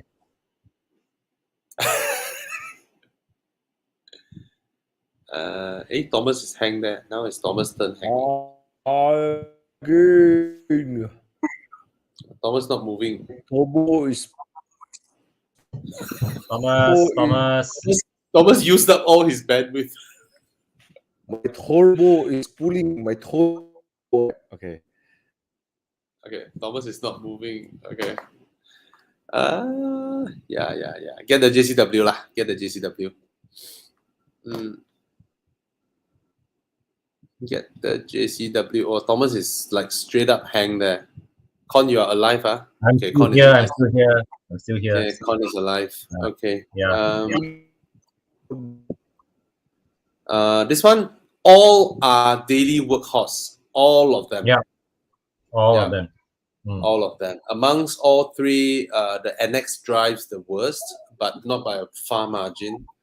NX has the best rear seats here, but I don't know which X3, X4 you're looking at, because if you put the Which CS30 generation? here, I'm assuming it's the previous X3, X4. All right. You're looking at a used one. Yeah. Yeah. So all three are daily workhorses. Of course, if you buy the new CX-30, you get 5-year free maintenance, blah blah, and all that. That's just gonna cost you less to daily run it. It should also be very fuel efficient. The CX-30. Okay. Oh yes, no doubt. Yeah. All right. But the CX-30 is one car, right, where surprisingly the diesel version disappointed me. I'm usually quite okay with diesels, but the CX-30 diesel didn't impress me at all. The 1.8 diesel. Yeah. Somehow Where it did doesn't that come from? Suddenly got a 1.8 diesel. They have always had it in Europe, but for some reason it's just not as well tuned compared to the 2.2. I see. Anyway, I don't care about diesels. Oh, Kon, the Kia Carnival diesel got no smell, you realize? Oh yes. Hey, just Kia like the Mazda, no smell. The Korean Kia and Hyundai have always been very strong with their diesel engines. Their 2.2 engine is fantastic. Fantastic engine. Yeah. Interesting, this question. 7-seater SUV, not more than 400k. Get an XC90 lah. I'm sure there are dealers out there that will give you a discount, and then you can get a PHEV XC90 for below 400k. I'm sure there are deals out there now because it's early February. It's February now. There will still be some dealers with 2021 stocks. All right. Go for it. All right. Oh, Thomas is gone. I miss Thomas. And Thomas is back. Thomas is back. Hello. No, my turbo was spooling. The lag was so big that my turbo just kaput. Okay. Just now I saw a question, but I don't know where it went. He was asking like, what's the best car for a real estate agent? I would say it's a Camry or a Harrier. Right? What's the price of a Harrier now, Kon? 200 something. Yeah, let's quickly Google that. Then get a CX-5 lah. Yeah. Just get a CX-5. All right, get a CX-5. I think there are two kinds of age. Okay, if you want to impress you're Thomas, what a perfect screenshot. Oh, Thomas looks damn cool. 250 grand. Wow, 250 grand. No lah, then get a CX-5 lah. Get a CX-5 lah. Okay, if you want to okay, a lot of people they when they bring this question up, because I got a lot of friends team members who are property agents, insurance agents ask me to which car to buy, right? Then they say they want to buy a C-Class lah or BMW lah. And I always say, look at the Volvo lor. Then they say Volvo not impressive enough. I want to recruit people. I say, well, if you buy a Volvo, you give a different kind of energy also. I very 1站, okay? 1站. Okay. Volvo is 1站energy ma, Yeah. But all my friends, he wanted to buy a Mercedes, and then I told him, look at the Macan 2.0. Then he saw the Macan, drove it, and then he never looked back, bought the car, and he thanked me so much. He bought at 230,000. Now now second-hand 280. Cannot find at 230 below already. Went back up. Yeah. And then he's getting a Volvo for his wife. Okay. Okay, the reason I suggest the Camry is because property agents are not as profitable as 7-8 years ago. So all of them need to run many places before they close one deal. That's why I suggest the Camry. I'm helping them to save money now. Right. Yeah. Beza or Saga? Saga, please. Saga. Okay. Get the Saga. This one very quickly. 2-liter turbo. Yeah, I hate the Bezas, right? I hate the Bezas, right? This one, get the 2-liter turbo. Get the 2-liter turbo. Okay. All right. Quick one. What else? Looking for an M6 around 400k. Is that a good buy or settle for M5 F10? That's the interesting thing about the M6. It holds its value. M5 F10, of course, it's like slightly below 200k now. And double the price for the same mechanicals. Yeah. almost double the price for the same mechanicals. But you have to admit the M6 Grand Coupe is a different breed. The way it looks is a different breed. It looks like a proper Panamera turbo replacement. I mean, it's more handsome than the Panamera turbo, right? And No question. 6 Series interior is of a different build as opposed to a 5 Series. Right, it just looks more special inside and all that. But 400K for this, not in this black though. So yeah, it holds its value. It's rarer. That's why it holds its value. Much rarer. Because and I think why it holds the value is because if you want to get the M8 competition, it's like right? 3 times the price. Yeah. So it still looks so good. Look at that. Yeah, man. Look at that. That's the price of an M340i. And an M2 competition. Yeah. Oh, why I fuck myself? I think around Genting, the M340i may be faster. Oh yeah, of course. It's faster. It's certainly faster than this. Even though it's 200 horsepower down, right? It's certainly faster. M340i. But you can enter M events with this. Oh yes. Yep. Oh yes. Hey, M340i also can. They can you'll be squeezed at the back. They will close one eye, they just want more cars. Okay, let's move on. Oh, interesting. This one, get the Grand Coupe It's a much better car. It's a much better car than the CLS. Okay. But you pay more. All right. But you save back from the road tax. 350, 3.5 road tax should be what's the cost for this? 4K plus 5K, almost 5K. I think about there. Versus the 3 liter is 2K. Okay. Thomas, you're still here. No sound. Yeah. Kon left. So quiet. I think he's dealing with his kids. Okay, let's see. What else do we answer?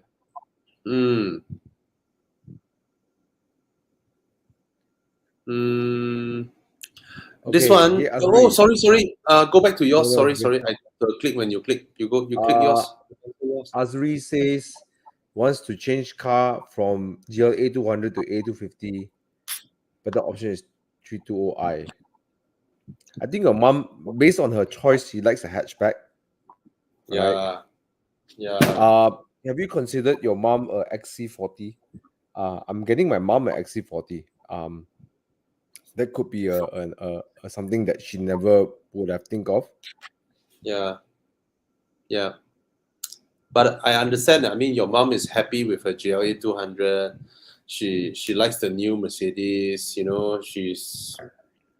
She serviced her car in Mercedes. So yeah. Yeah, by all means. Okay. Just now I saw one asking Almera or Honda City. So I always believe this segment, right? This segment you should stick with a 1.5 naturally aspirated engine. It's gonna long run. Yeah, long run is definitely more fuel efficient and lower maintenance and all that. I've just driven the new Honda City. I think the Vios drives slightly better, but the Vios doesn't have the kind of practical interior that the Honda City has. So for your choice, you can go with the Honda City. The Almera does give the turbo, the push, and the Almera actually drives more like a C segment, nearer to a C segment than being a B segment. Yeah, the Almera drives the behavior of the car, the soundproofing, everything, right? It's more like a C segment. Yeah. So test drive, which one you like, go for it, but I'm of the opinion that a 1.5 4-port is more reliable in the long term. Okay. And Nissan doesn't have the best reliability records. Amongst the Japs, they should be the worst now. Yeah. And I think for econo box, NA should be easier to take care of. There's less heat in the cabin. Yeah. Everything is just it adds Mm. more question marks and more variables. Yeah. So I'll go for Yeah. the econo box if I'll go to NA lah. Yeah. In fact, I was Yeah. always thinking like if I want an automatic car because I have no automatic car, I would think of a Kia Picanto. Simple. NA. Cute looking. Yeah. Mazda 3 upgrade to a Mark 8 GTI or Audi TT. When you say better handling, what do you mean? Yeah. Means can corner faster or drive better. If you want drive better and more fun, then I think the Mark 8 Golf GTI. If you want Yes. faster, go for the Audi TT. But go for the Quattro. Get the TTS Yeah. with the Quattro, please. Yeah. Yeah. Yeah. I think if you go into the GTI, the familiarity is there lah. You are in a hatchback 4-door, then you go to another hatchback 4-door. But if you ask this question, that means you might not need the 4 doors. It's just you driving yourself. So if you go to a TT, you feel like you end up in a sports car, lor. A front wheel drive Cayman. But please, that's why the differentiating factor would then go for Quattro. Look for Quattro if you're looking for Audi. Yeah. All right. Yeah. But the curveball is curveball is if Renault you have the money. Megane. Yes, 280. But it's manual. It's manual. A lot of people just won't go to a manual. You can find automatics as well. There's one going out for EDC. 240k. I know some people say, "Oh, I want the manual," but let me tell you something: the chassis is brilliant. Okay, you won't care if it's an automatic. Okay, the chassis is brilliant. Yeah. It's insane. Yeah. Okay, what's next? Audi RS4 2012. Come on, I won't answer this kind of question. It's wasting everybody's time. Yeah. No point. What else? Yeah. Get the FSI lah, bro. FSI RS4. What, the V8 Of course lah. The 2012 is still running FSI, right? That one. Yeah, the V8. Yeah, the The V8. sound is amazing, and but the handling. And I think it looks more handsome lah. The new one. Yeah. Sometimes it looks handsome, sometimes it don't look handsome. The pre-facelift is okay. The post-facelift is like, what the heck is Audi doing? Yeah. Have you seen the one, the red hot chili pepper one, the new RS6 styling with the hood? I'm so happy that you have your current Audi RS6 compared to that. Yeah, man. Okay, but the old one doesn't drive near the new one at all. The old B8 chassis is just, compared to the B9, the B9 is brilliant. All right. Oh yeah, interesting. Oh, Fiesta ST, nice. Wow. Okay, if you have a Fiesta ST, you want to upgrade a Renault Megane? Seriously, Johnny. Okay. Here's my problem. You drive an ST, right? Hardcore AF, right? Hardcore, right? That car is like riding a wild horse. Okay, fucking crazy car. I love that car. Sorry, but F4. I love that car. Yeah, you won't be happy with any of these, bro. Johnny. Maybe the MK8 or maybe the MK8 GTI law. No, the MK is so easy to drive. It's quite the opposite of a Fiesta ST. He's going to get bored. He grown up already, man. Bro, but okay, if you grown up and your wife complaining about the car too uncomfortable, get the Mark 8, right? But if you're still, you have your own car, you drive, bro, try the Megane RS 280, even EDC, right? Just try it. I think it will be more suited for a Fiesta ST owner. Yeah. He's gonna get bought in the Mark 8. He's gonna buy it for a few months, and then he's gonna be, that's it. That's it. Yeah. Or you can. I mean, I understand him lah. You see, he wants a bigger car that has also a bit of practicality. All right, that's why the F30 is also in his consideration. So yeah, a Renault Megane, yes. GTI 7.5 or 8 also yes. Or a curveball Audi RS3 also a yes. You know, and yeah, all these are great cars. Just go test drive. You know. Yeah. But yeah, the Megane might be too familiar for him also lah. Yeah.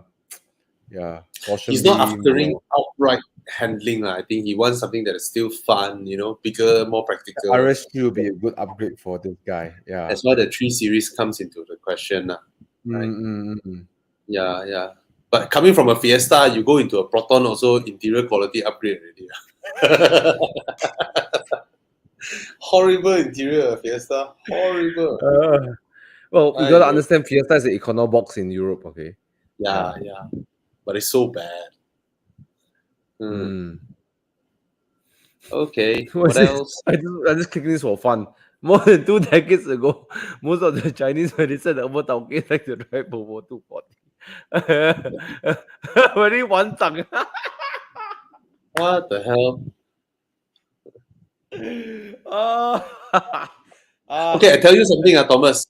Back in the days, right, Volvo 240, right, it was assembled by the guys at Federal Auto back then. So it was assembled here, and I tell you, right, it's so funny, you know. It's like some of the buyers, right, they buy the 240 and then they go back and complain, hey, I hear some sound here and there. You know what's funny? It was so manual back then, right? The bosses can actually send the 240 back.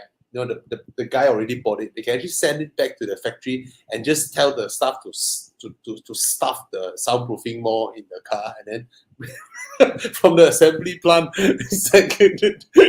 these things can happen back then. Yeah, it's hilarious. It won't happen now. Now we go and see Desmond from Autofoam.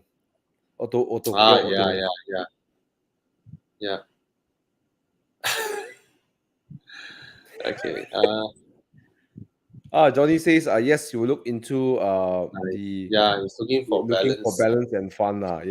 RS3 law. Yeah, RS3. Yeah. Either way. Okay. Kelvin Kong, book a Mini Countryman. Yes, he's reliable. It's worth buying. Good choice.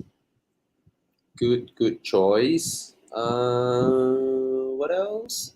Maybe just now we skip a large chunk, right? A lot, bro. Yeah. Okay, Marcus L. Audi TT, why not 2015 RS3? Yeah. We suggested RS3 already. Cool. Okay, what else? Worth collecting. I think depends. I don't think it's a very highly desirable car. But if you want a Mini that has an NA and then convertible, if you want it, I don't think it's in terms of value. I don't think it will hold the market value, just because the classic Minis are just incredibly charming. But if you want to buy it for a cheap thrill, drive around in the convertible, last weekend I drove my E30 and then there was a R52 Mini convertible, and it was so cute watching him trying to like take corners nicely. You can see he's pushing the car, but the car is going as fast as it can. It's cute. It's very cute. Yeah. Okay, this one a quick one. Get the MK7. MK7 drives way better than MK6. Way better. Yeah. Hey, and since we're on this topic, I don't mind if I interrupt after you finish. Sorry. No. Yeah, come. Okay, don't mind interrupt. Okay, if you want to buy a anything, I don't know about Mark 8, different category now, but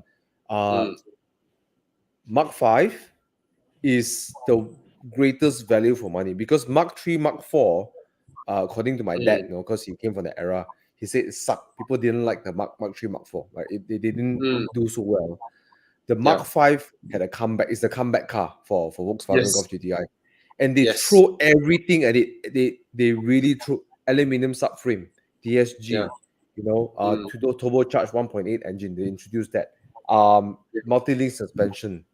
They really gave the car everything. In my opinion, the Mark 5 Golf GTI drives better than the Mark 6. Mark 6 start to soften down a bit. They don't do aluminum subframe anymore. They soften down a bit. So if you want something a bit more hardcore, a bit more fun, go for the Mark 5. You want a bit more comfortable and balanced, go for Mark 7. The Mark 6 for me is a bit of like in between. So nowhere lah. Yeah. The Mark 6 platform is the same platform as the Mark 5. So they did not invest in the new platform in the Mark 6. They took away the aluminum subframe. That's what I heard. They didn't invest in they took it away. Yeah. But the Mark 7 have the MQB platform, which was yes, good. It was so good. Yes. Yeah. So yeah, Thomas is right. But again, the Mark 5 is already very, very old. So a lot of inherent things that were good from the car, you need to spend a huge chunk to refresh it. All right. Yeah. It is a great the car. one person I recommend to go to is to see Mike Yap from DNA Tuning. He owns a Mark 5. He has another Mark 5 also. His parents-in-law drives it, and he knows all the minute things that needs to be fixed in the Mark 5 to prevent it from having issues. So if you're getting a Mark 5, I highly recommend to him. My girlfriend's Mark 5 went over there and came back feeling like new.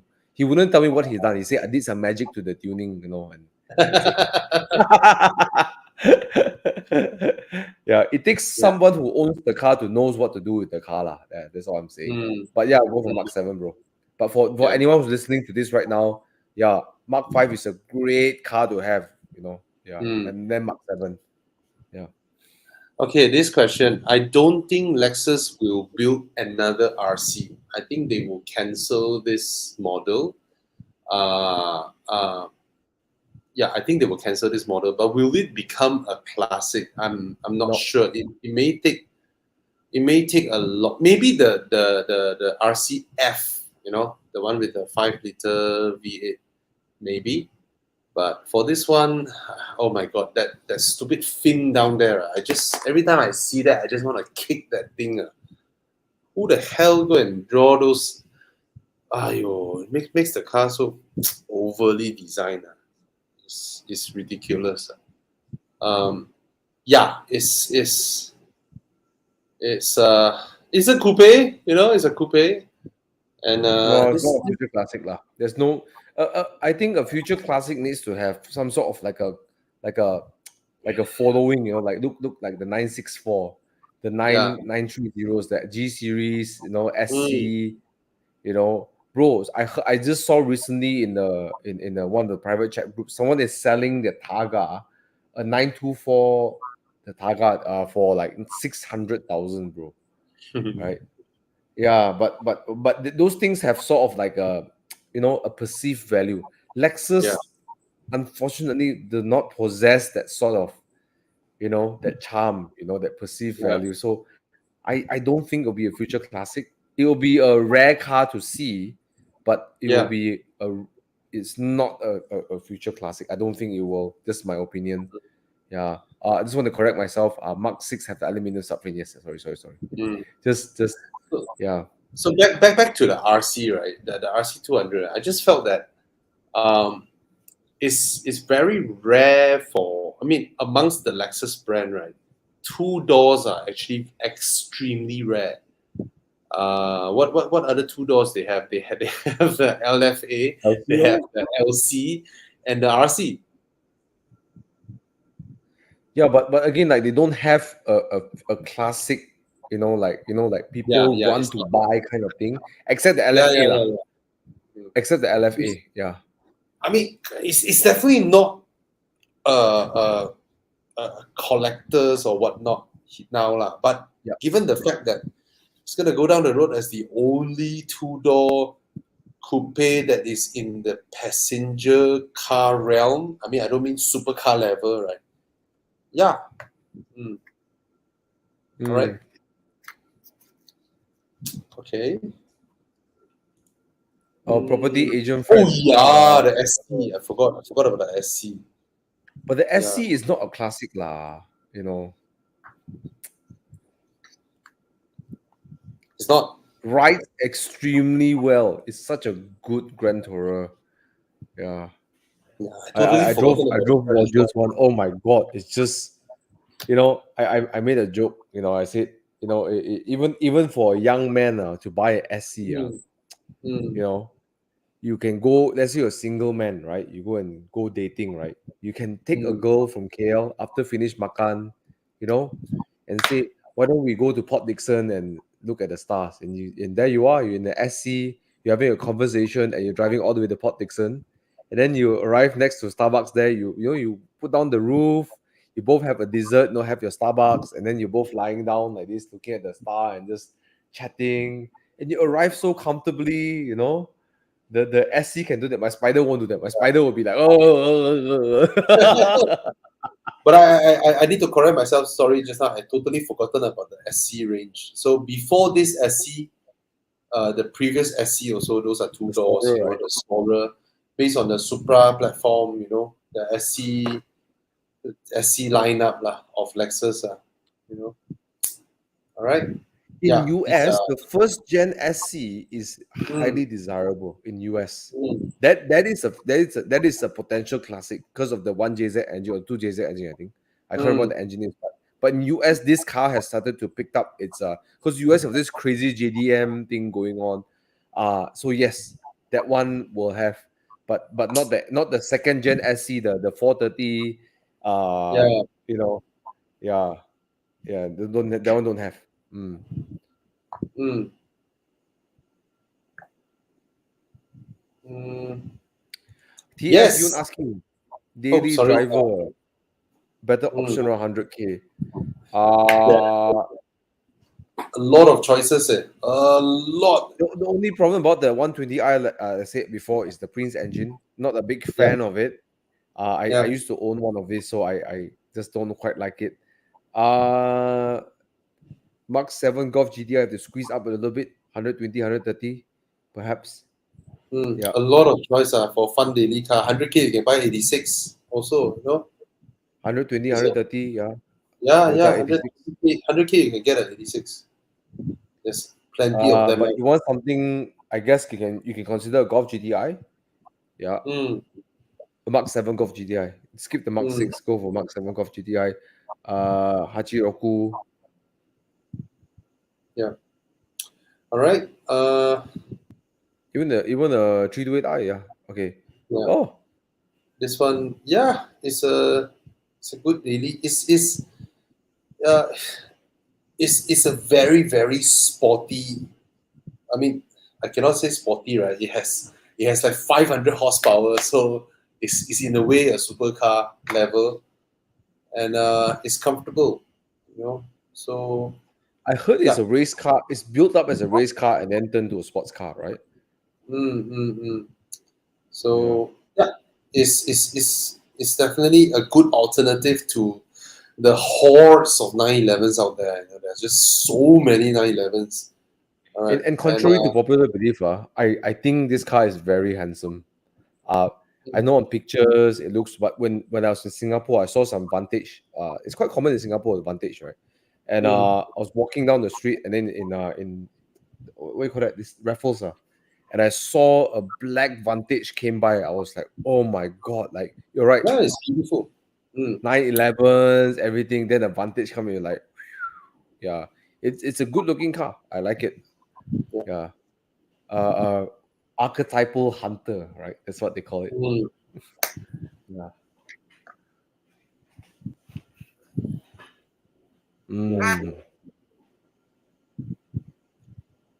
Mm. What else?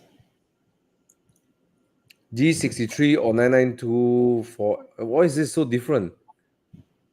They're both Yeah, they're both different age of the world. Yeah, so not gonna answer, I guess. yeah, Hmm. yeah. Um, I think it's you I think we reach a time where engineering is so good you can make cars performance easily accessible. Uh And that's the marvel of engineering. But also, I think that's what the market wants. You know, I pay so much money, I want my car to perform, right? So it will go that way. You know, No Thomas, matter what when we think, what yeah, we think, you know, I met some yeah, of the senior guys. I won't mention which publication or media, and we're having a small chat at Golf GTI's event, and we talked about the Golf GTI, and then yeah, there's regrettably only the people who really care about, you know, the old school touches are the 1-2% of the market, and the yeah, manufacturers won't think of us. Yeah, yeah. unfortunately, yeah. You know, It's Thomas, a when I business. was They have to do a business, right? Sorry, yeah, Bobby, go ahead. I mean, add on to what you're talking about, right? It saves them cost by replacing knobs and buttons with screens. It actually saves production costs, and they can upgrade it further down the road. They can send you a new infotainment system design, new interface, and update it. So that's all the good things about it. But I just want to say that when I was scouring for RS6, right, that time, right, I was looking here and there at the time, right. That's also the time when when I am financially ready to get the RS6 that time, right? The new RS6 arrived, you know, the C8, right? So wow, the looks are so sharp, the lights, you know, flashing and all that. So that time there was at the back of my head, it's like, should I wait another few years, you know? Hold on first. Then I test drove the new A6, you know, at the Setia Alam dealer. And when I saw the 3 screens, right? Even the aircon is a screen, right? I was like, okay, fuck this shit. I'm getting the C7. Yeah. I think very much of it is driven by the Chinese market. It's a Look at global the trend. numbers. It's a No, it's global not even trend. global. It's also Chinese market driven. I believe that. I believe this Yeah. personal opinion. Look, the local Chinese cars are offering Mm. all this tech and all these like touch screens and stuff, right? You Yes. cannot, you cannot come and say, look, pay 3 times the price. I'm a German brand, and then you got knobs. You Yeah. know, Yeah. unless you're Rolls Royce Yeah. Yeah. or Bentley, then you I do this, So you buy, right? Yeah. I cannot tahan lah, all this. But I know it's inevitable, like what you said is inevitable. So The market wants it. so The market wants it. Yeah. mm. All right. Mm. What is this? I think we're What is the best car for 80,000 budget? A rear-wheel drive sedan. well, a lot of BMWs and Altezza. hey, Altezza is only like 30K lah. 80K you But can get okay, you buy really new. 40K, 50K, and then you repair everything. You know, make it nice. 80,000. That's a bit hardcore, right? I mean, 80K you can get even a 335i. Oh yeah, 335 is a Yeah, good choice. Okay. Right. you can get F30 125i. Okay. Thomas, you yeah. should know You by can now Bobby ain't got time for Benkel life. you can even get there's one unit only I saw on Muda. There's only one unit.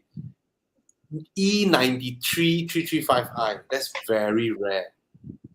And N54 engine E93 a convertible. Wow, look at Qiyang. I love Qiyang, man. This He car is has been on sale for quite a while already, you know. Bro, another one. yes. E36 M3. Yeah. 80,000. Yeah. Oh. No lah. So E36 M3 all are asking for 100 really. Bro, there's one one. There's now one. There's asking one. for Yes, there's 89. one in the market. There's one Today, in the Tuka market. already. Yeah, Wah. E36. Yeah, M3. Boleh Yes. beli. We were just sharing it the other day. Somebody bought already. No. Bro. Somebody is offering an E30 323i at 100K, bro. Coupe. Yeah, bullshit lah, that Itu one. sudah merepek. Yeah. I mean, How much you think Thomas's E30 321i can sell for? your 318 in this current shape, money can't buy lah. Okay, I found it. Chiang, I'm gonna send it to you from your WhatsApp. Okay. There you Okay, go, what else? Chiang. Okay. Hey, No, but you know I what? found the It's not E36 for Chiang. I found the E36 for If it- Chiang. even if it's not a sedan, right? Hakim. Mm. Oh, look at that. No lah, not that one. Chiang, I send you the Muda link on your WhatsApp. There you go. Ooh. Holy. Yeah. Oh, you know apparently for the E36 generation, right, the sedan actually is the one with the best handling, the best chassis. But I want to ask, the engine is 3 liter, not 3.2. Yes. 3.2 Depends is on which model year. right? 3.2 is the later year. Okay. Yeah. First is a 3.0, the S50 engine, right? The S52. S50, Or yes. S52. E36 will be S50. Yeah. Mm. But there's a 3.0 and later batches is 3.2. Yeah. Hmm. Okay, I can tell everybody this is worth buying. This is worth buying at No, this is 85,000. damn worth buying. 85 worth is Cow, man. Cow. and for the When you E36, drive, this is a proper sleeper, man. Look at that. In the front, Ooh. it looks almost like a E36, you know, Yeah, like regular E36. nothing. You go buy grocery, anything. But then this car, you can chase some Caymans, man. I tell you, right? Even if you don't chase Caymans, it's still cool, man. Yeah, you go to a car meet, right? The people who drive Ferraris will come and look at this car. Hmm. Oish. Wow, manual some more, bro. Of course, it's manual. It's M car back then. Okay, if Thomas can sell his E30 for 70K, then maybe he will buy this car and then he will redo this car Oh, nicely. this is totally worth trading your E30 for any time of the day. Yeah, please, Thomas. The E30 doesn't match you lah. Why? Doesn't match you. It's it's not you. Bro, you know what? I'm gonna call up this guy and say, would you want to trade in for my E30? Hey, no, I'm trying, bro.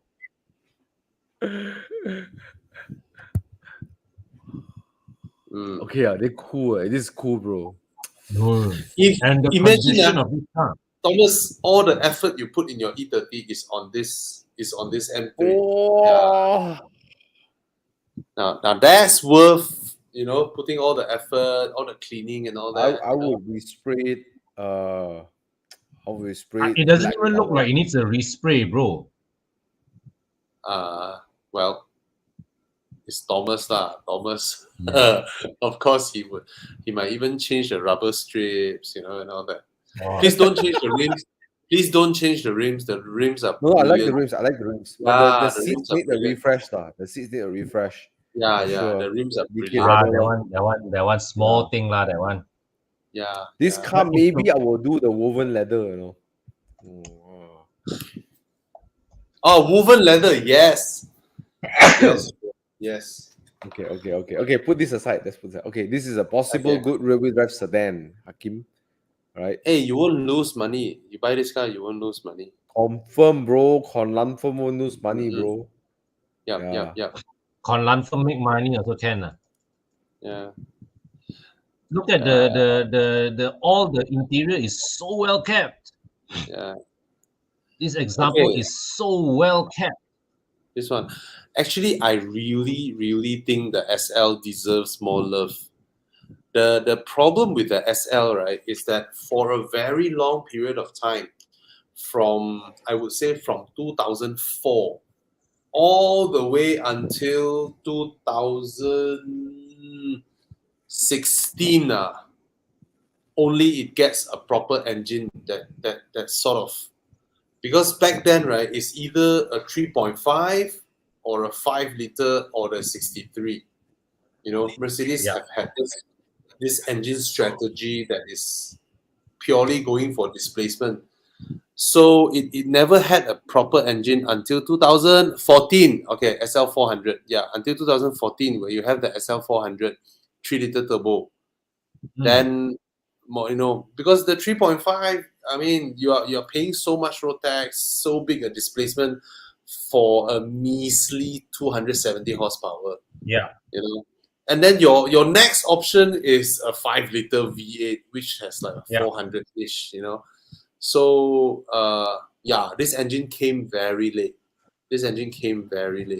What? This is a diesel, blue efficiency. Oh shit! It's a 3-liter diesel. No lah. No lah. Blue efficiency that time they applied SL43, right? Petrol. Or is it SLC? Sorry. What do you mean petrol? Con? You look at the petrol. blue efficiency is just their marketing tagline, like efficient dynamics. I see.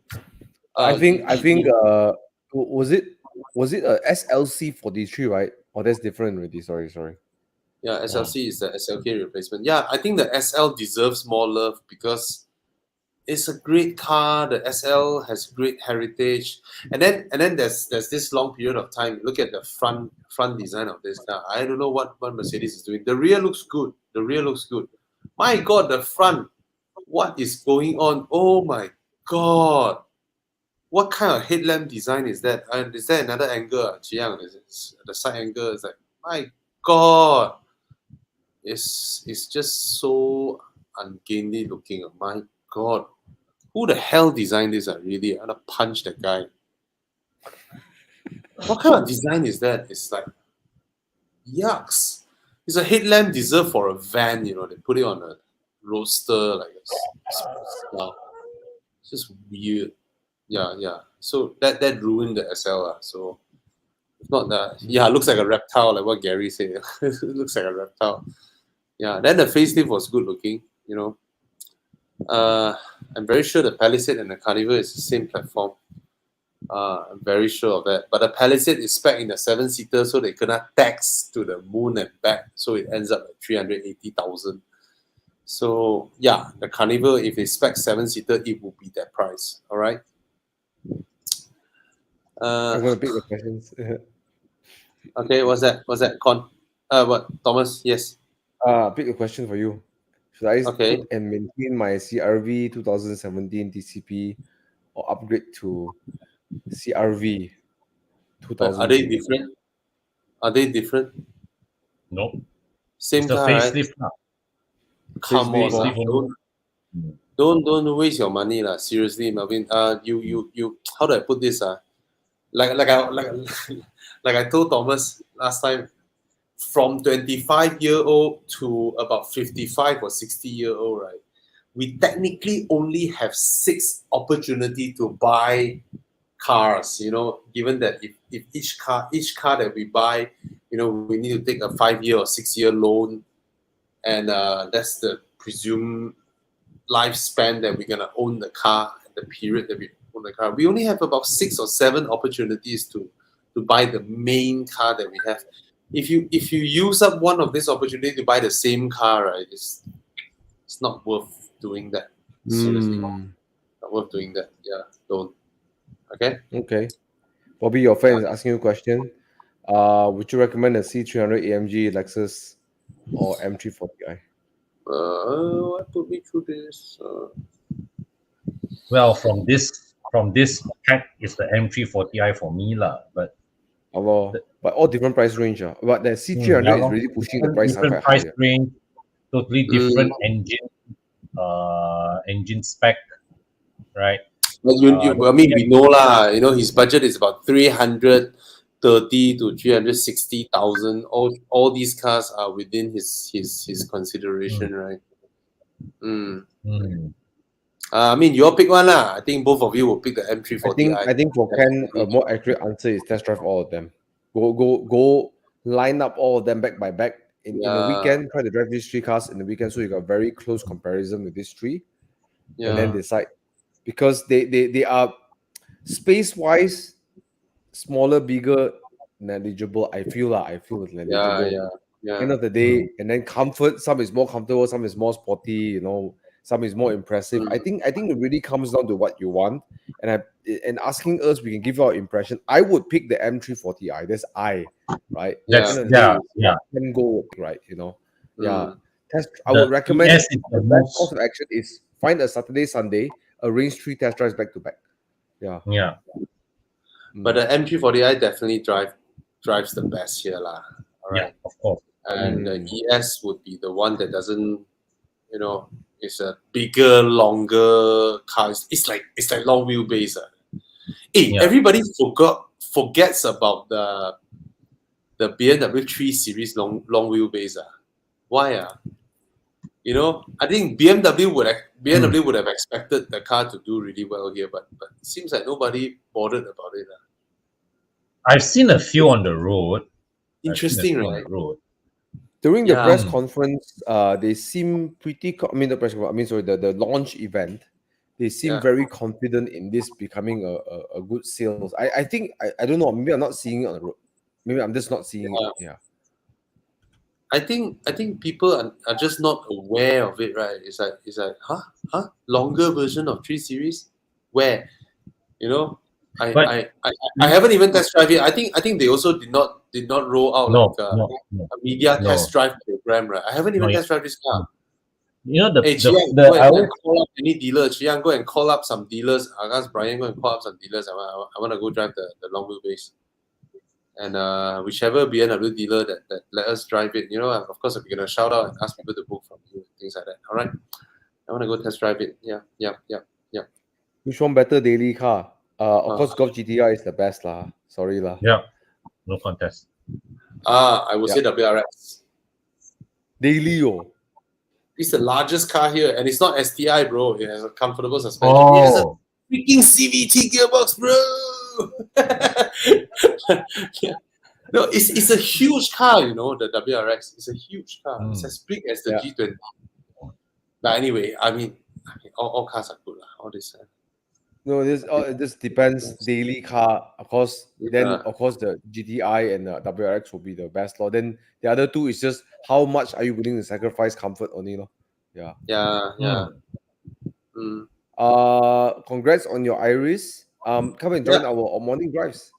Yes, come for the morning drive. Every Saturday, by the way, anyone listening to this, every Saturday we drive. Club.evomalaysia.com. We announce our location, where we're going, and it's not. I know some of you guys just roll up to the event on Saturday, but let me tell you this, guys, we are going to have potentially new drives, maybe Evo Enduro, and also discounts, group buys, special offers. So there are many things can go on inside the Evo Club website. So subscribe to Evo Club, club.evomalaysia.com. So we slowly and add new functions inside the club.evomalaysia.com. You set up your account, you add your cars in, you can add photos on your cars, you can collect photos and just keep piling photos into your own car. And we have added a function whereby you service your car, you have your service receipt, right? You take a picture and then you just upload the picture inside here, so you don't have to save that receipt. So next time we will add more features to let you extract them, or currently we don't go in and look at your stuff, or we cannot go in and look at your stuff. It's just your own thing. You just save it in there. We don't know what you put. You put a naked picture of yourself inside. We wouldn't know also. All right. So it's because there's just there's just no access for you us only. To go. It's for you. Yeah. It's like your own little place where you own this car, then you collect pictures of your car, then you collect your service record of your car, just by pictures, not by data. We don't want your data. Just snap a picture and just upload the receipt there, so that it's convenient for you, right? Next time when you want to sell your car, you just go in there and just save the picture out, and then you just send to the guy and show him all your previous service records, all pictures. So we have all these functions in there that we slowly add, okay? And then you can buy the stuffs from, we should remove Little Joe already, Jiang, mine HP, for you, all right? Okay? Okay, of course, Evo Club Car Wash. Yes. Okay. Yeah. But do register for club.evomalaysia.com. We announce our drives over there. And we're not going to post like other car groups on their Facebook page, because you get so many people coming in. We want to we want to make it so that you are part of Evo Club, then you come and talk with us. And guys, when you guys go to Con's place to wash car, okay, don't just think that, oh, I'm just coming here to wash my car to support him, and then after the car is done, you were shocked by that is 100 ringgit, right? So Con's place is different, Yeah. It's not like you just wash the car and then after that they just use a wet cloth to wipe your entire car, your interior and all that. Your windscreen, they use proper windscreen product. We have, just buying cloth alone. Yeah. There were so many different cloth, each one for different purposes. Like we have cloth for the body. The one, of course, I heard some people were shocked also because you thought they know is 100 ringgit car wash. Wow. They thought it's like normal premium 30-40 ringgit car wash, and then they got shocked, because Con's place, when he clean your interior, like the leather, he used proper leather conditioner products. The windscreen, he used proper windscreen products. Your interior plastics, if they have a interior anti-UV product, the Pro Nano interior clean, So it's a bit different. Every surface has its dedicated product for that surface, not just a wet cloth wiping your interior. That's why it costs 100 ringgit, and it takes up to like 2 hours or more just to clean your car. We are now bringing it down to 1.5. But because there's also, besides cleaning the car, we also do a health check for every car that comes our way. When we open up your engine bay to wipe the engine bay, we have we also take the time to see, we check the engine oil, we check all the fluid levels. We take a torchlight look inside there. My guys have spotted a few cars coming with valve cover gasket leaks. Then we tell them, hey, your next service, you better go and change. And this is something that, it's not like when you go to a workshop, right? They will tell you this leak, and then they will tell you to change the part to mark up. So to mark up for you, we don't do that. We just tell them, hey, we really tell you out of a place of sincerity, like, this is something you need to address in your next service. But if you want, I can refer you to my neighbor's Prestige Car Care. They can help you with it. So guys, think about it this way, if you guys sign up to like Colway air purifier, right, where you pay 90 ringgit a month just to breathe, maybe you can come to Con's place, someone to put an eye on your car. Basically, you come here for a car wash, yes, but you have this place, Evo Club, to, while they wash your car, they check your tire pressure. If it's not enough, they pump it back for you. They check your wiper fluids. They check your other fluids, your engine oil levels and things like that, just to keep an eye on your car. Of course, they're not going to fix it there for you. Check your brake pads, whether it's enough or not. And also check your spare tire, whether you have enough air in it or not. And so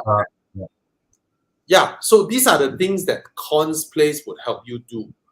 When you just go there for a regular car wash. We even have we even have an OBD reader also to help you diagnose for fault codes in the car if you need it. I don't agree with that, Con, actually, because a lot of workshops, they charge 50 ringgit just to diagnose. Don't do it for free.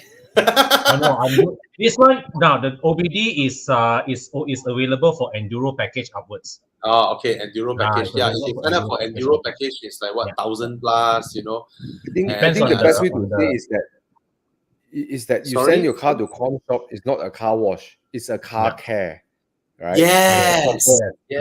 Car care. So Con, please explain that because I initially a lot of people who went there to sort of like support you, right? They were shocked because they don't know what you did with the car. They thought it was just cleaning, and then they were shocked.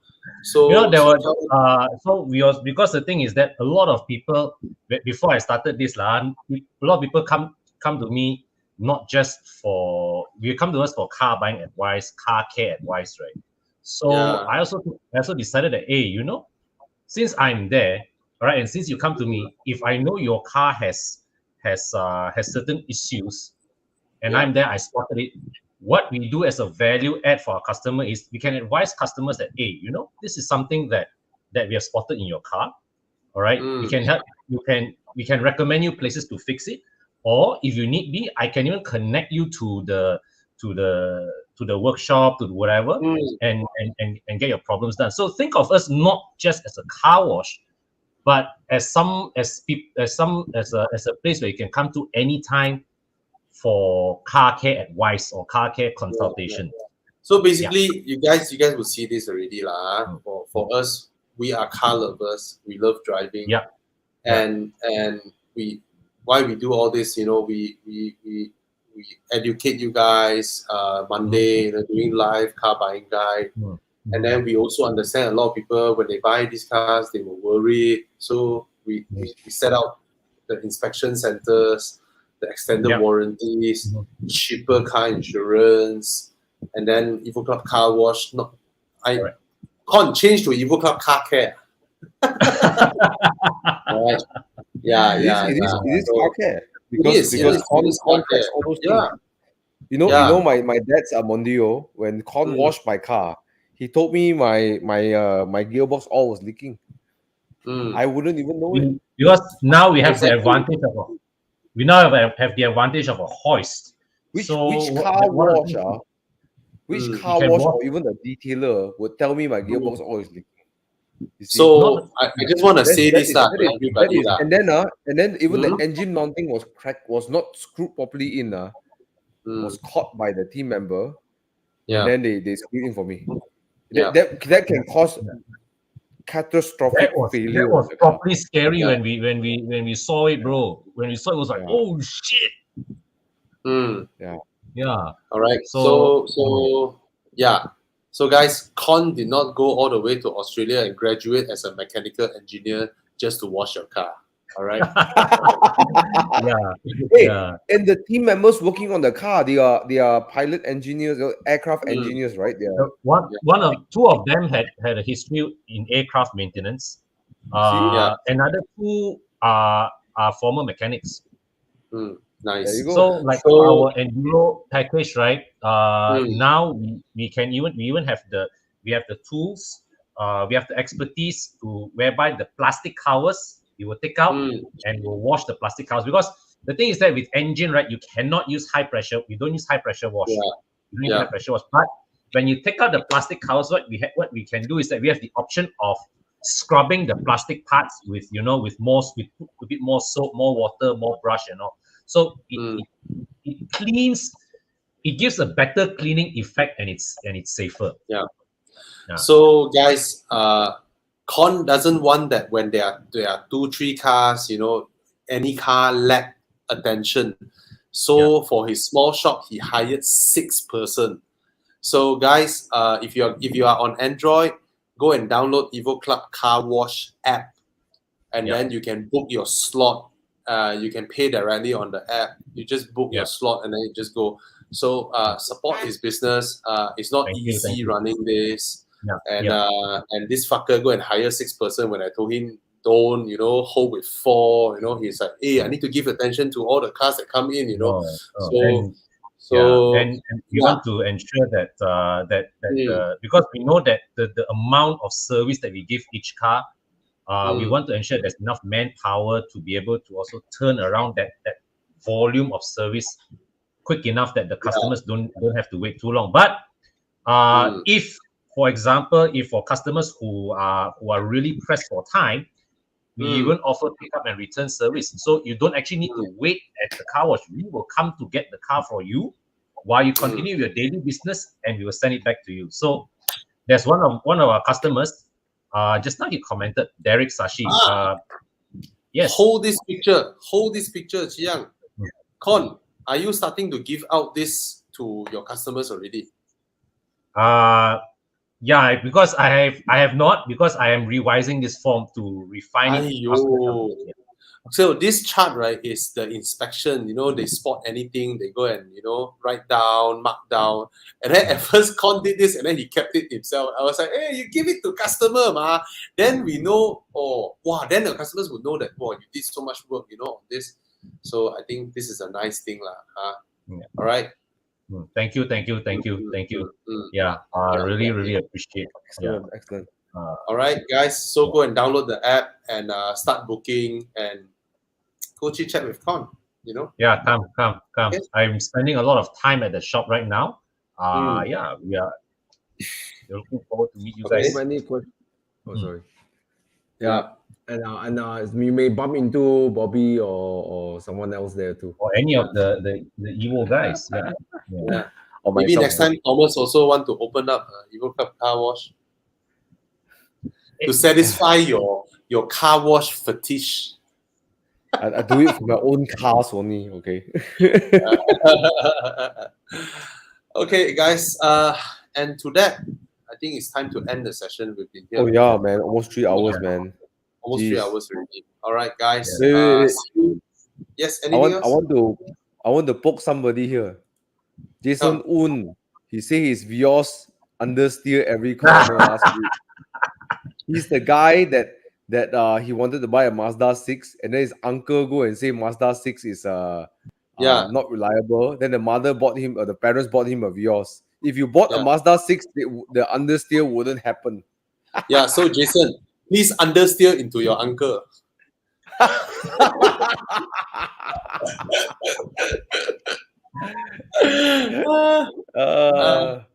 Okay, Con, the iPhone app is coming up, right?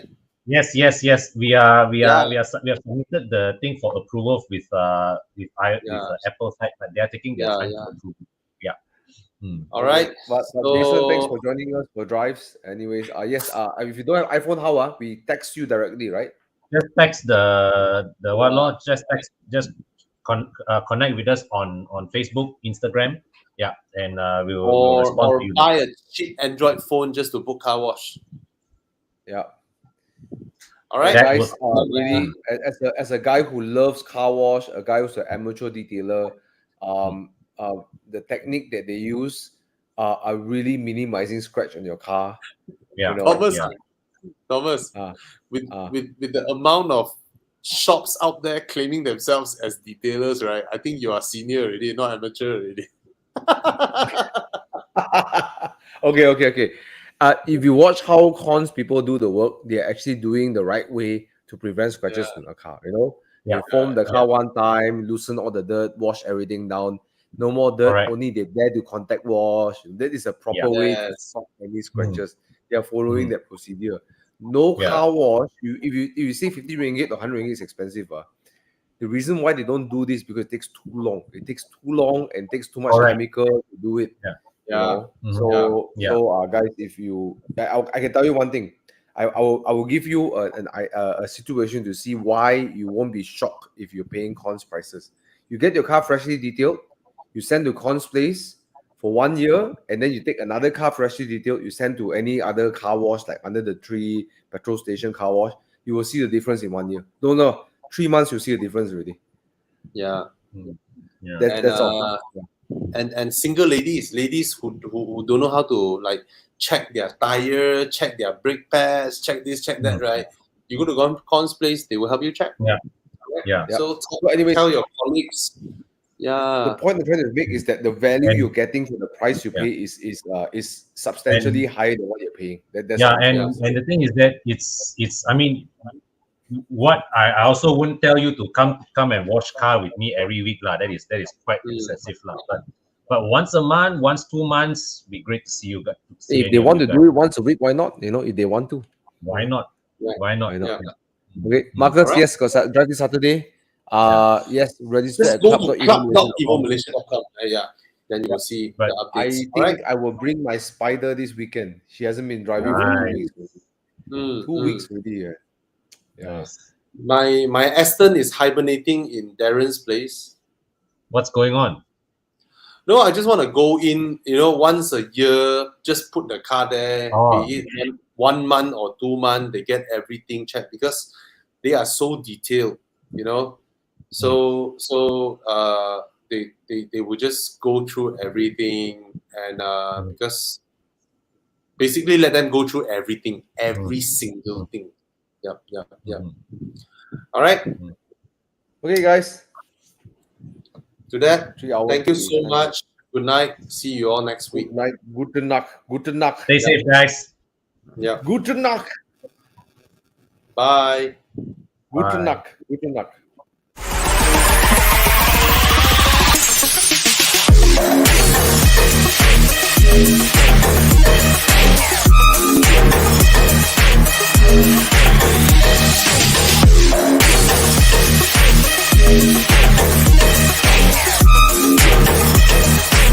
We'll be right back.